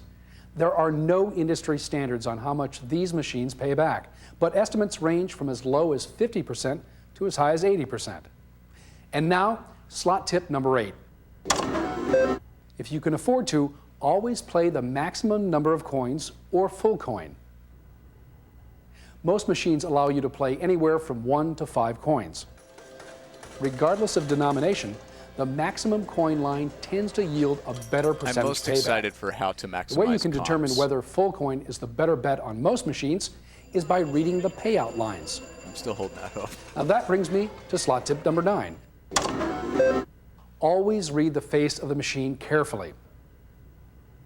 However, there is one other factor to take into consideration. Sometimes maximum coin in a lower denomination machine doesn't pay back as much as a single coin in a higher denomination machine. Let's say 5 quarters pay back $1,000 on the jackpot line. So for a $1.25 investment, you're getting a $1,000 return if you hit the jackpot. Now, compare that to what the dollar machine of the same type pays back for $1. It might also be paying $1,000. So you do better playing a single dollar on a dollar machine than you would playing the maximum 5 coins on the quarter machine. So slot tip number 10 is see if a single coin in a higher denomination is a better value than full coin in a lower denomination. When you look at all of these statistics, just keep in mind that while certain patterns will hold true from casino to casino and state to state, we're learning the individual casinos or states may increase or decrease their percentage returns at any time for whatever reasons. It's hosted by James Now, Coburn, but let's he's just there to recap introduce all of our tips. this dickwad. Slot tip number 1. Never buy a slot playing system that teaches you how to physically manipulate machines. Slot tip number 2. Always press the spin button. Slot tip number 3. Always play the slot machines that return the most. Slot tip number 4. Always play the highest denomination machine that you can afford to play. Slot tip number 5. Avoid Big Berthas. Slot tip number 6. Do not play. It was pretty great when they introduced RNG and Slot told tip us number all 7, about how RNG only works. play slots that are in casinos. Slot tip number 8, If you can afford to, always play the maximum number of coins or full coin. Slot tip number 9, always read the face of the machine carefully. And slot tip number 10, see if a single coin in a higher denomination is a better value than full coin in a lower denomination. In 1899, a German immigrant named Charles August Fay invented a mechanical device he called Liberty Bell. James Coburn It is was so an much more odd-looking charismatic machine that had 3 reels, a than that place to other put guy. coins in, a handle of sorts, and a tray at the bottom. The slot machine was born.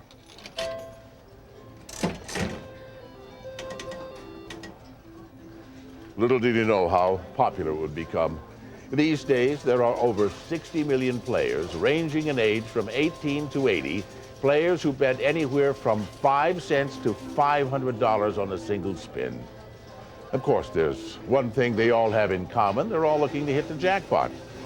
But barring an extraordinary stroke of luck, there's only one way they'll even come close. And that's by sticking to a strategy they can live by, financially and emotionally.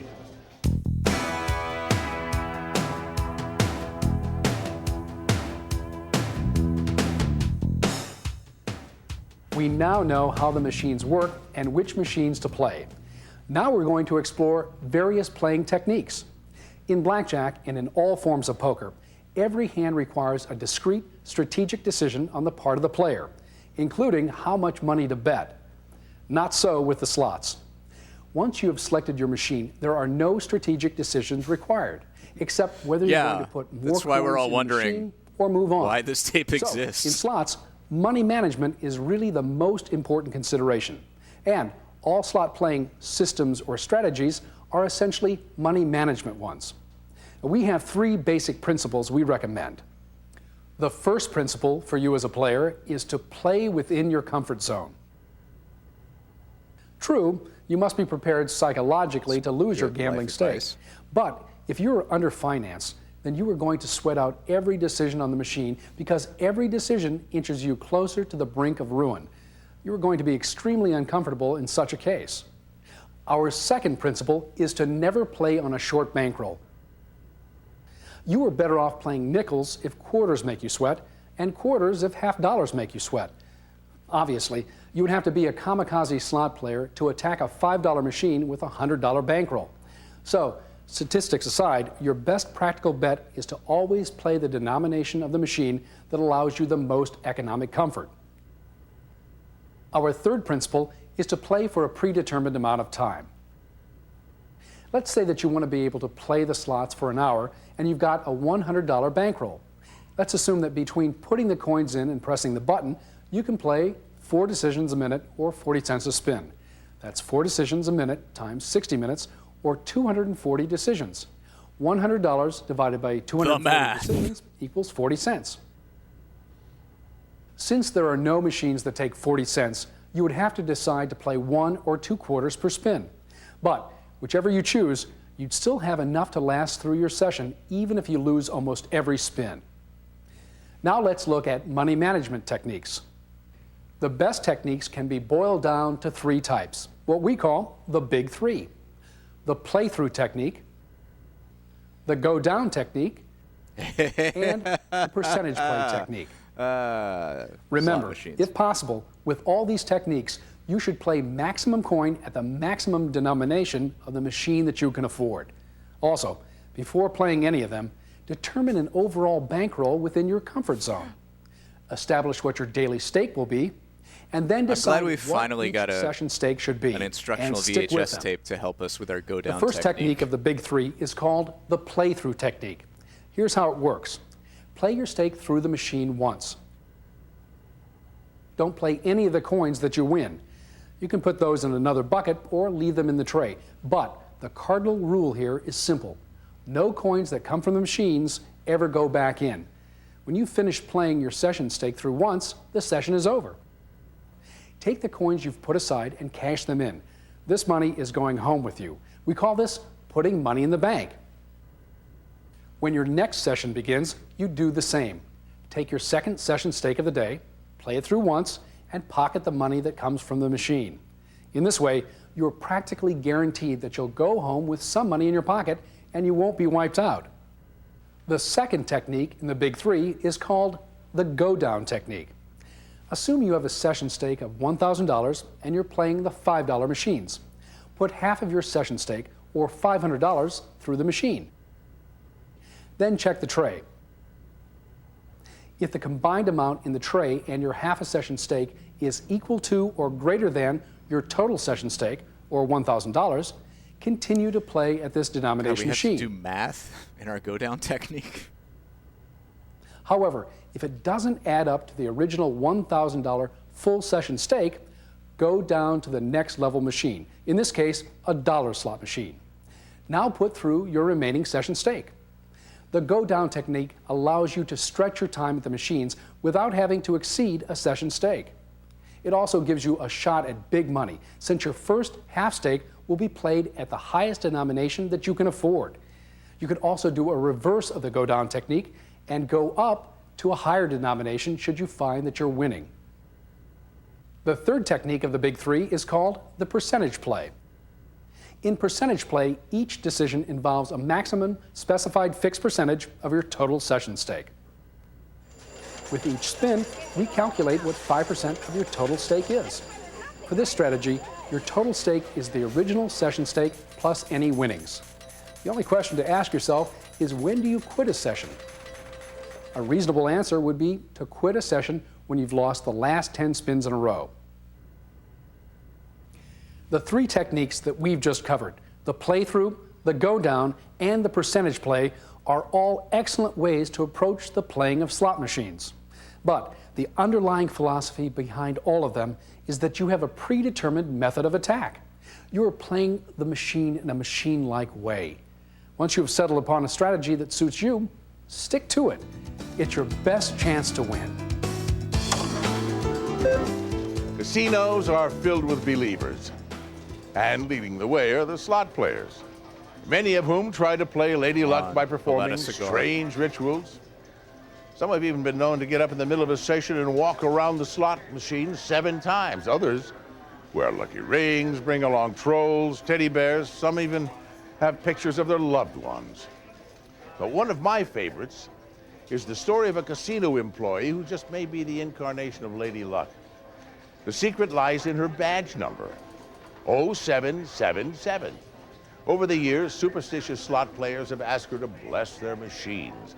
Some have even asked her to rub their slot tokens on her badge, hoping the sevens will rub off on them.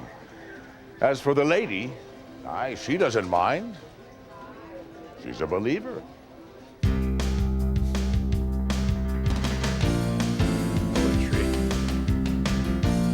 Oh, goodness. I'm excited for this section. There are a lot of mistaken notions when it comes to slot machines, how they're programmed and how to beat them. Some of these have taken on the quality of myth.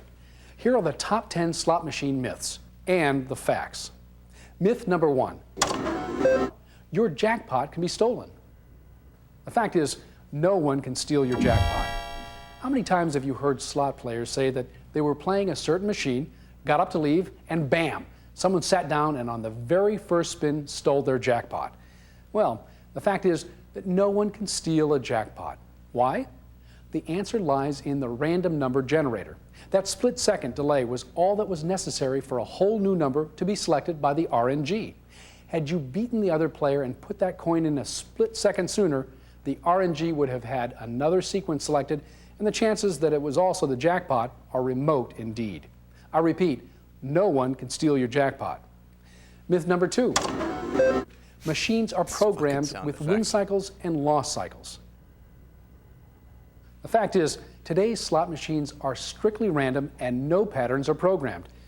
It's easy to understand why many slot players believe this myth. In retrospect, you can see patterns or cycles in any random series of events. Sometimes machines hit an inordinate number of winning sequences. Other times, they are ice cold. The operative word in all this is retrospect. Ultimately, the patterns will change, and a few hours or days later, you play the same machine and it appears to have a new pattern. Myth number 3. If a machine is giving out too much money, the computer tells it to stop paying. The fact is, this would be a second guess program and it would be illegal. Myth number 4. At a certain jackpot level, giant progressives will automatically hit. Never do illegal things. The fact is that giant progressives are usually programmed to hit once in 100 million spins. That does not mean that progressives will hit after 100 million spins. It may hit after 3. No one has ever proven a connection. When you see progressives going through the roof, it's the natural ebb and flow of randomness. Sometimes the progressives are hit at the low end, and sometimes at the high end. The selection principle is not how much money is in the jackpot, but random selection of the number sequence that represents the jackpot. Myths 5 and 6 are flip sides of each other. Myth 5. If a machine has been cold, it's due to get hot. Myth 6. If a machine has been hot, it's due to get cold. Oh, a twofer. The fact is that you cannot predict hot and cold cycles of the machines in advance.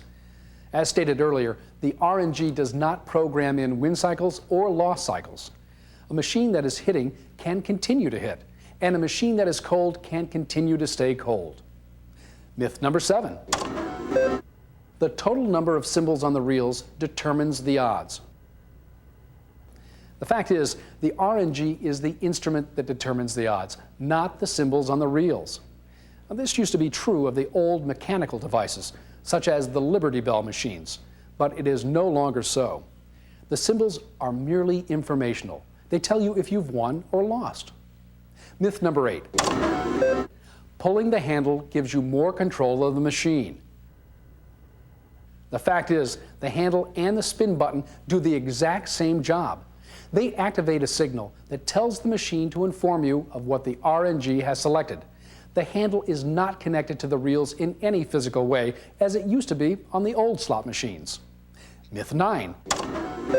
The temperature of the coins when they are put into the machine will trigger winning and losing streaks. The fact is that the temperature of the coins is irrelevant. Myth 10.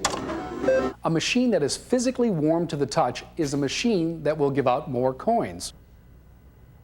The fact is that the outside feel of a machine has nothing to do with whether the machine has been paying or not. If a machine is warm, it could mean a few things.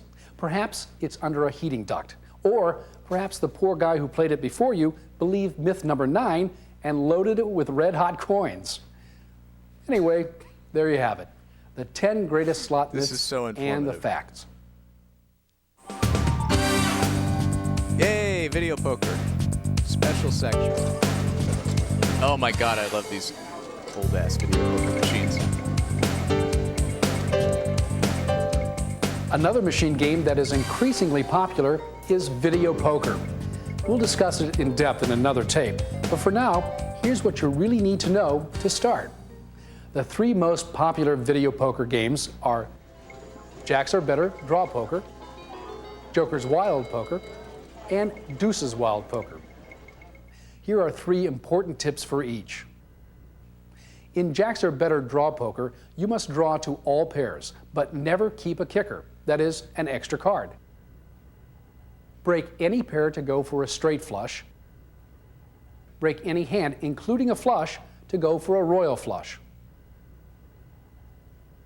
Only play the straight Jacks Are Better machines. Never play machines with bonuses or second chance options. Our basic tips for Joker's Wild Poker are: never discard a joker. Never hold a card that is not part of a pair, a possible straight, or a possible flush. Finally, when in doubt, go for the higher value hand. Our basic tips for Deuce's Wild Poker are: never discard a deuce. Never hold a card that is not a part of a pair, a possible straight, or a possible flush. And again, when in doubt, go for the higher value hand. Makes sense. Video poker is not like regular poker. You're not playing against the other players. You're playing against the probabilities in a machine. There's no psychology involved, no bluffing. And basic poker strategy is usually wrong. Also, keep in mind, video poker machines tend to have better returns in the higher denomination machines and on the maximum coin line. Yeah, just save your money and play Velotro. Oh, hell yeah. How to maximize comps. This is the most important part of it. Video poker and slot machine players have become an important focus of casino marketing. Casinos are interested in making those players happy. So, just about every casino has a slot club. How do slot clubs work? Well, just like table game players, slot players can have their action rated by the casino. Unlike table game players, slot players are not rated by a casino employee. When you join a slot club, you receive a player's card. Whenever you play a machine, you put your card in. The computer inside that machine will then rate your play. How is play rated? The casino wants to ascertain how long you play and how much total money you put into the machine as a basis for giving you comps. Of course, the higher the denomination and the longer the playing time, the greater the comps. Comps are cash in a slot player's pocket. Slot club members are often given discounted or free rooms, meals, and shows. Be sure to join the slot club of your favorite casinos. Just joining often includes special rewards. In fact, join as many slot clubs as you can because most will have special promotions that you can take advantage of. Don't do that if you have a The wise slot player is always looking to get a little extra for his or her play.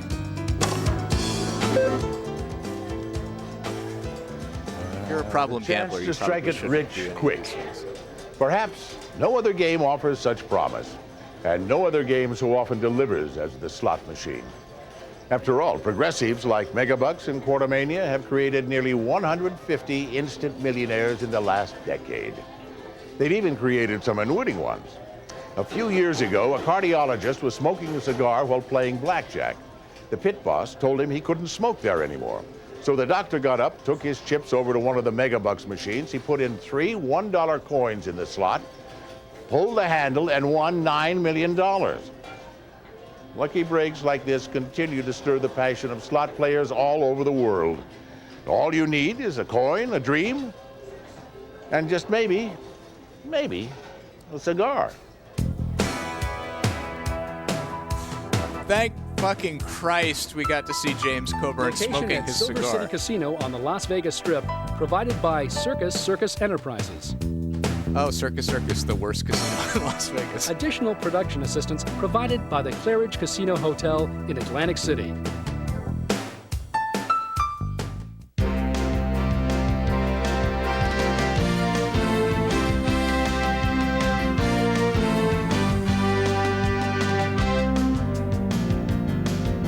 Best blackjack, the morons of blackjack. A little insensitive, Frank.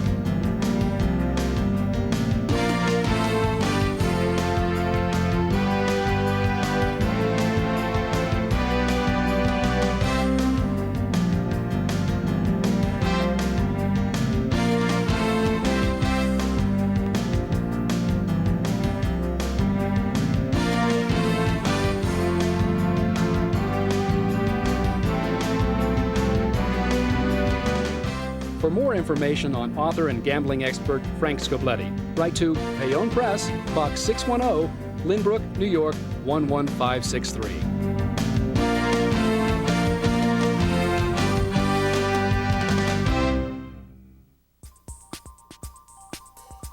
If you or someone you know has a gambling problem, help is available by calling Gamblers Anonymous at 213-386-8789 or by writing to Gamblers Anonymous, P.O. Box 17173, Los Angeles, California 90017. You will be referred to a local number in your area. God, I'm not gonna call long distance. Think I made of money.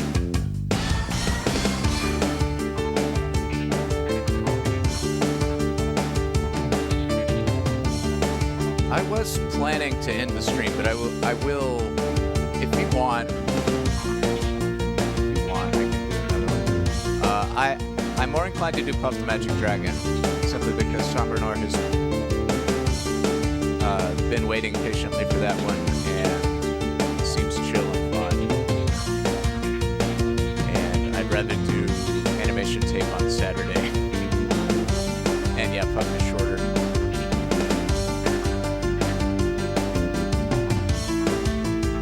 other option was animation.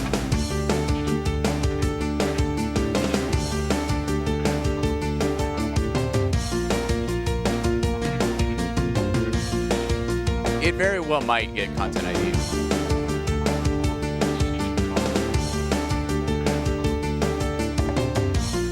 Thank you, Bella, for sending in James Coburn's Magic Cigar Tape.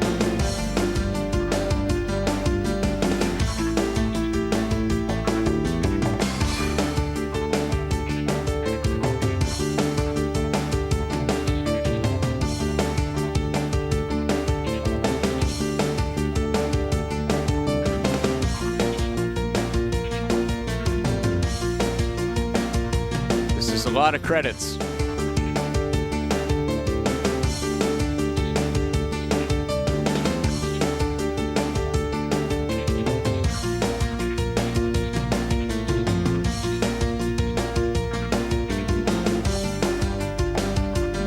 Mr. Camera.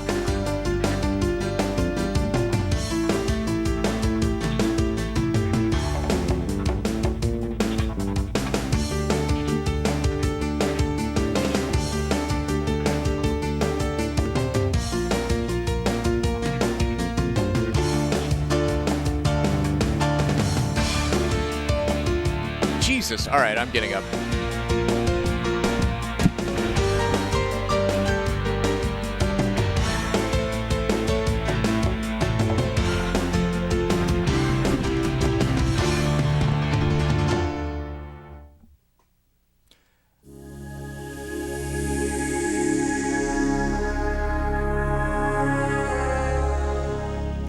Well, now, everyone. Oh, wait, what was this? Oh, we'll do it again. Now you can quit your job and move to Las Vegas and become a professional slot machine gambler. I'm sure it'll pay. Cool. So here.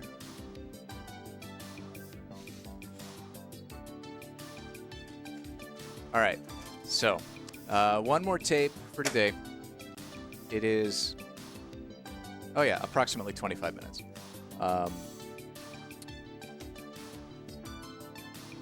Let's see here. Buff. The Magic Dragon, sent in by Sombre Noir. The famous character from the acclaimed hit song by Peter, Paul, and Mary comes to colorful life in this brilliantly animated story of friendship and courage, featuring songs by Peter Hero. Jackie Draper is a shy and withdrawn boy, but with Puff's help, he learns to help himself face new situations without fear. Join Puff and Jackie as they embark on an amazing journey to the magical land of Honolulu, where they encounter a rainbow of unusual creatures who play a very important part in little Jackie's lesson. A delightful experience for children of all ages. Yeah, Jackie Paper is kind of what I remember too. One of America's favorite songs is now an unforgettable animated program. Let's do it. I will probably just be chilling in chat for this one. This is from 1978, sent in by Sombre Noir. Please enjoy. And yeah, we'll be back on Saturday probably to watch a skiing tape and computer animation. Puff the Magic Dragon lived by the sea and frolicked in the autumn mist in a land called Honolulu. Once, quite by chance, there was an extraordinary old universe of worlds and wonder, of moons and magic. And moving through this universe was a familiar old world of cities and streets, of trees and cars. And there, in an ordinary house, on an ordinary chair, was a boy in whose head was locked an untold story as extraordinary as anything that old universe had ever seen or heard. We have concluded our consultation. and being of one mind. The best in all medicine, may we add. We have come to the conclusion that your son will not, nor cannot speak, communicate, nor indeed relate in any way to the world around him. But doctors, we know that. He hasn't said a word for such a long time. Can't you give us some hope that he will finally speak? Alas, the case is hopeless. See that he is kept warm and comfortable and safe from all danger. Of course, one can always hope for a miracle. But we frown on that.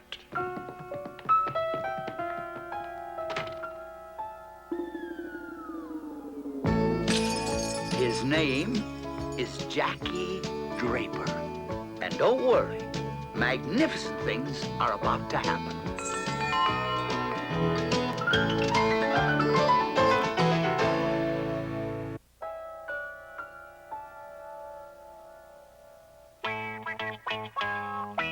I beg your pardon.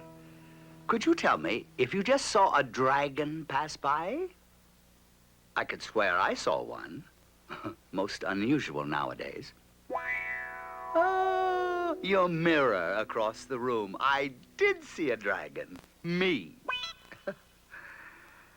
May I consider that an invitation? I shall have to make myself smaller to fit. No trouble, just magic. I've come to help you, Jackie. To help you help yourself. Somewhere under all this stuff, glass slipper, Alice's mushroom, Peter's shadow, gold spun from straw, yellow brick. Ah, here we are. Construction paper, a crayon, and scissors.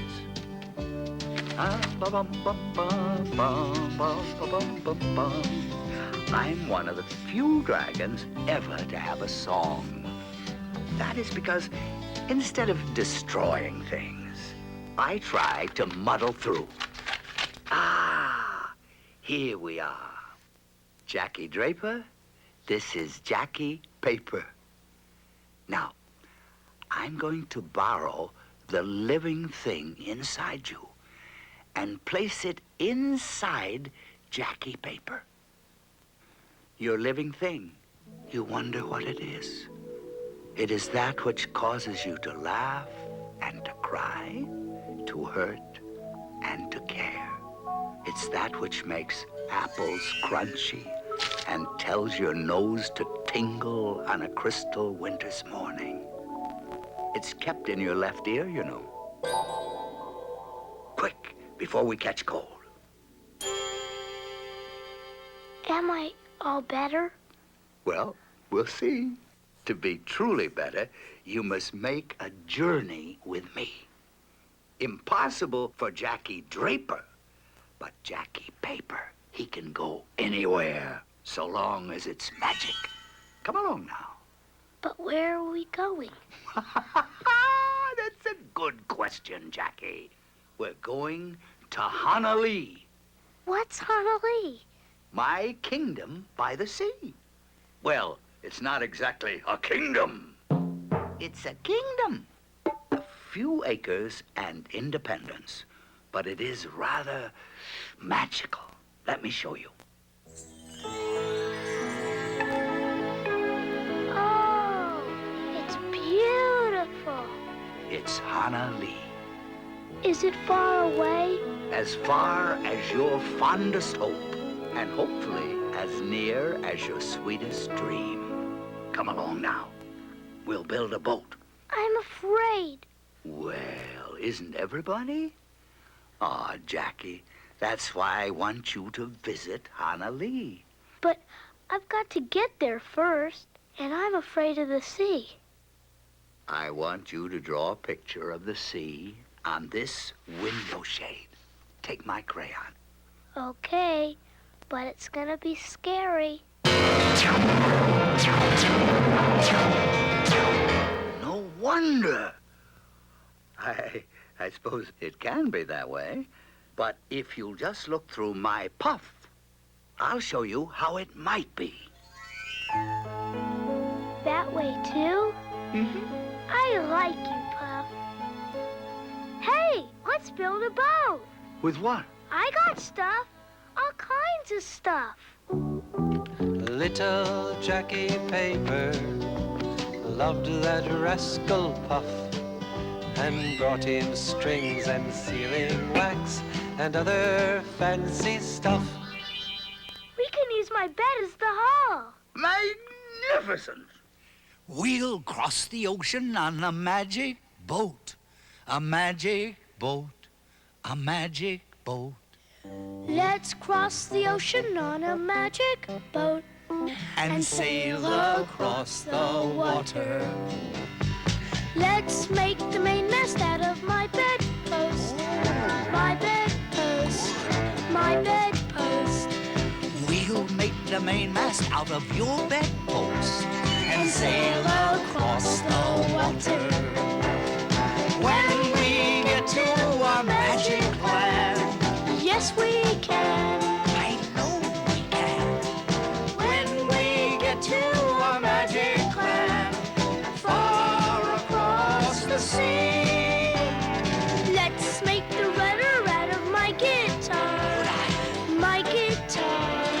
My guitar. we'll make the rudder out of your guitar and sail across the water.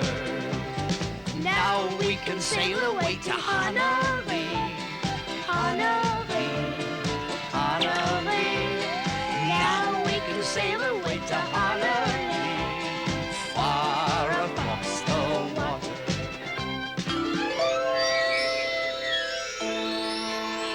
Together they would travel on a boat with billowed sail. Jackie kept a lookout, perched on Puff's gigantic tail. Noble kings and princes would bow in ere they came. Pirate ships would lower their flags when Puff roared out his name. Pirates? Real, ugly, ferocious pirates? Puff, I'm afraid. Take me back home. Jackie, didn't you know, once you set out for Hanalei, there is no turning back? To find your way home, you must first find Hanalei. But, Puff, I don't want to see any pirates.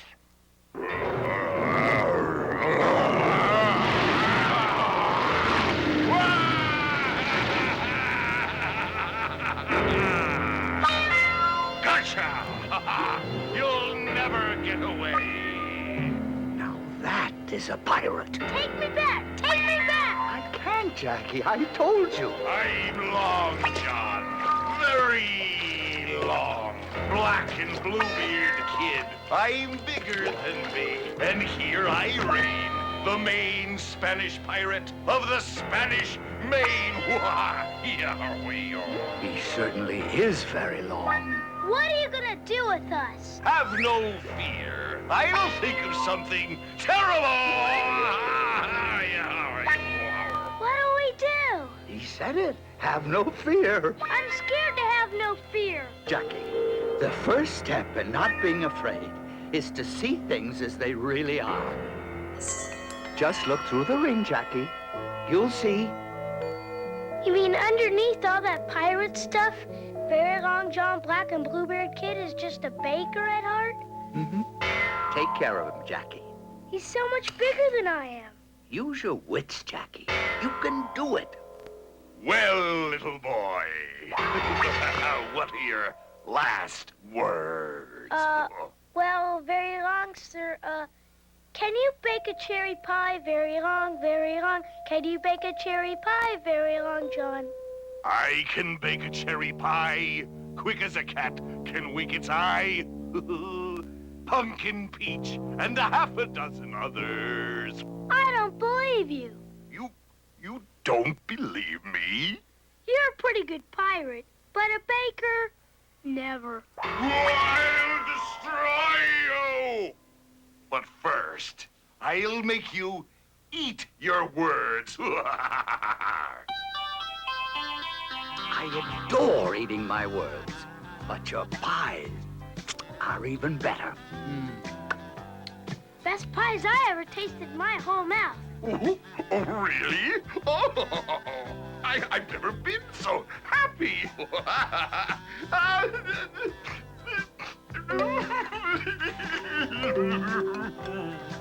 Oh, if only I could be a baker instead of an evil giant pirate. Well, you can always change. Everybody can change. Can't they, Puff? So I'm given to understand. Yeah. Just make up your mind and do it. And you're so big, you just gotta have lots of mind to make up. Oh! Oh! Oh! I'm a new man! Oh! No. I'm an old man with a new heart! Oh, thank them, both of you! Oh, and Godspeed! I'll send you a fruitcake next Christmas!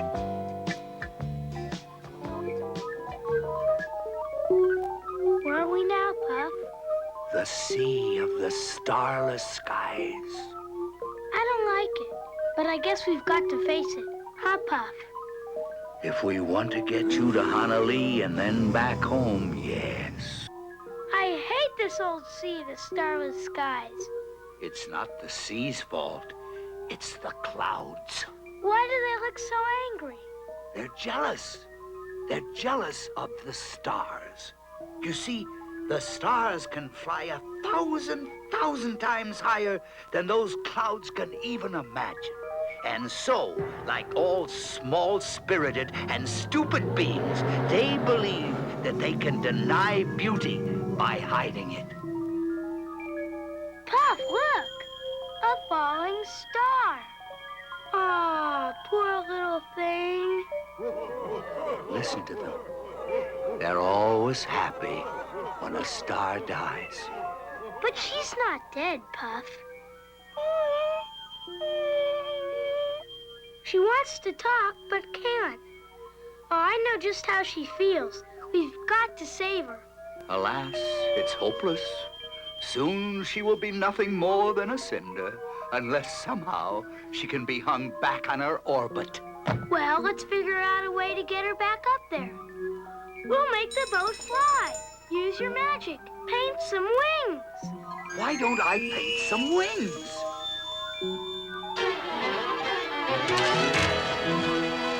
It's too heavy. We'll have to unload some ballast. Me. Take her up. Alone? I don't know how. I'm afraid. Jackie, believe in yourself. Have the courage to try. That's the second step to not being afraid. You may fail, but at least you have made the effort. I'll try.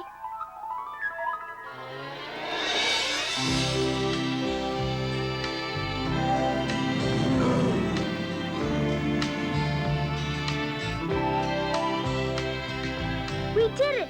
I'll tie you back as sure as my name is Jackie Paper. Thank you. What's that? A medal for bravery. I was brave. I took another step. Mm-hmm. Land ho! So it would seem.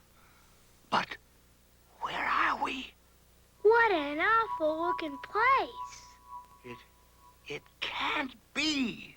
What's wrong? Don't you recognize it? It's Honolulu. Honolulu? But what happened to it? Something terrible while I was gone. Come on, let's take a look around. Oh, no, I'm afraid. You, Pa? Mm-hmm. Just like I was before you came. Mm-hmm. Hey, it's my turn to help now. Come on. Look, there's a sign. Bow down low. Get on your kneeses. You are now on the Isle of the Living Sneezes. This means you, ka-choo. You too. What's a living sneeze?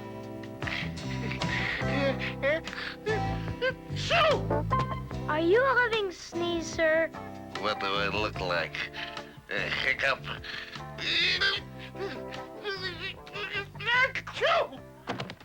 Don't you fret, Puff. I'll take care of this. Do you realize you're trespassing? So what? I'm sure Puff wouldn't mind. He shares everything. But why do you ruin things? 'Cause we're comfortable.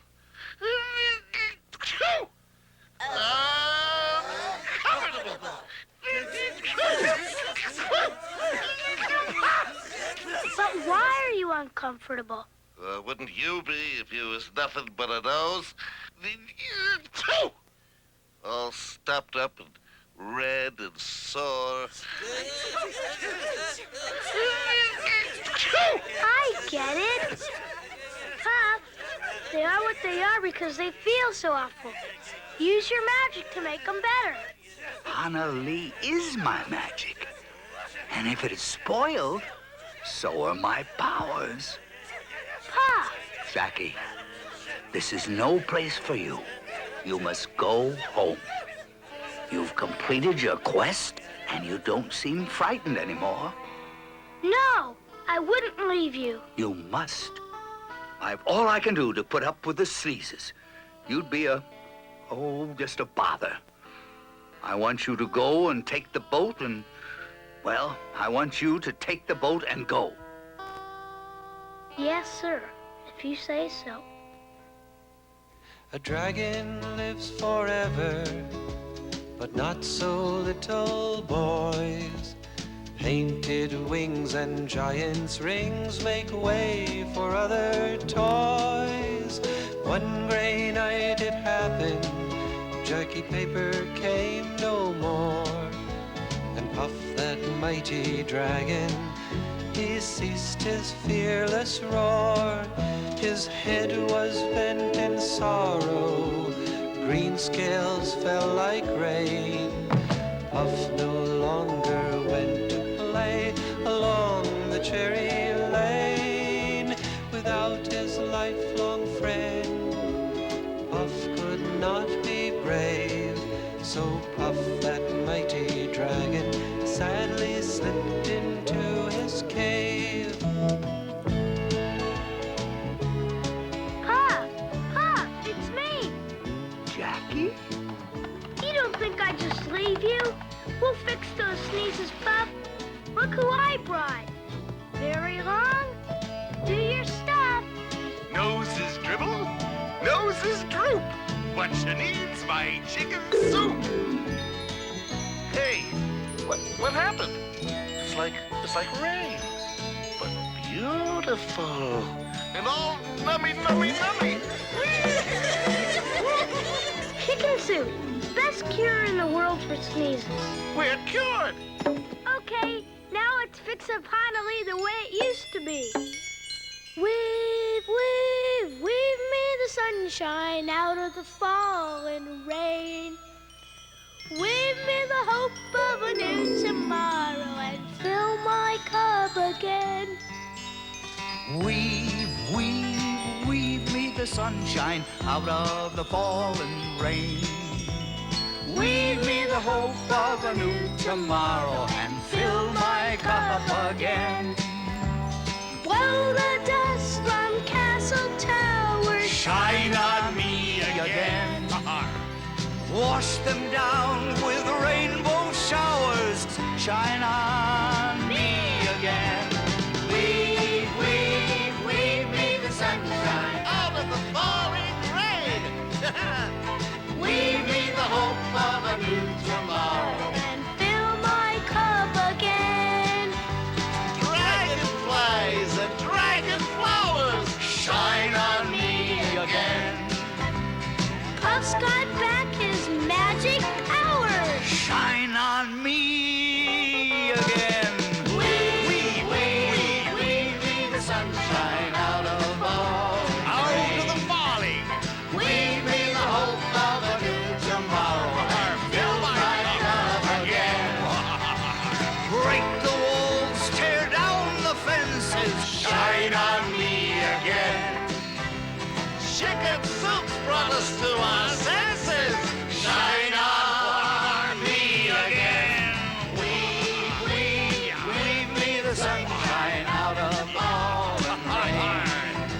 real tour de force.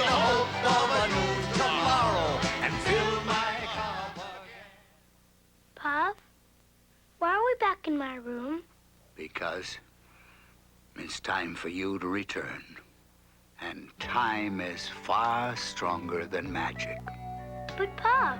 Well, now as I promised, you helped yourself. In doing so, you helped me. And now it's time to be truly brave. To face growing up. To be Jackie Draper. And eventually to go beyond childish fancies such as dragons and not need them anymore. Unless absolutely necessary. I'll never leave you, Puff. Well, we'll see. Come along now. Now, it's all up to you. Goodbye, Jackie. Chicken soup. Puff? Puff? Puff? Jackie! Jackie! Oh, my son. Mom? Dad? He's talking. Oh, Mom. Duck Dad? portrait is great. I beg your pardon. Did you happen to see a dragon pass by? Oh, the mirror. I did see a dragon. Me.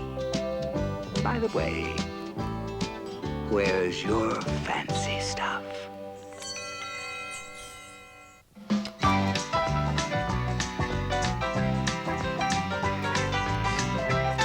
That was sweet and very weird and original in the 70s kind of way.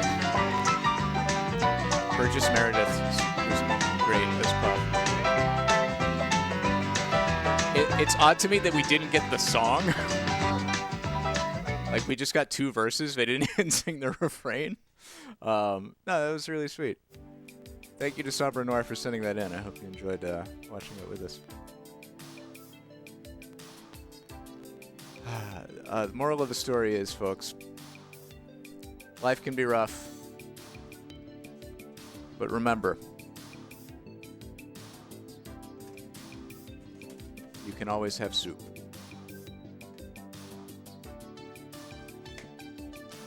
That's going to be it for today.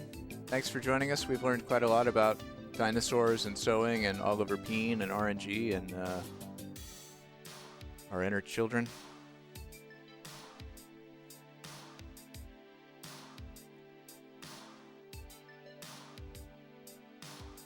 So I will see you on Saturday for ski and tape and computer animation. We'll have fun. Until then, folks, have a good week. See you next time.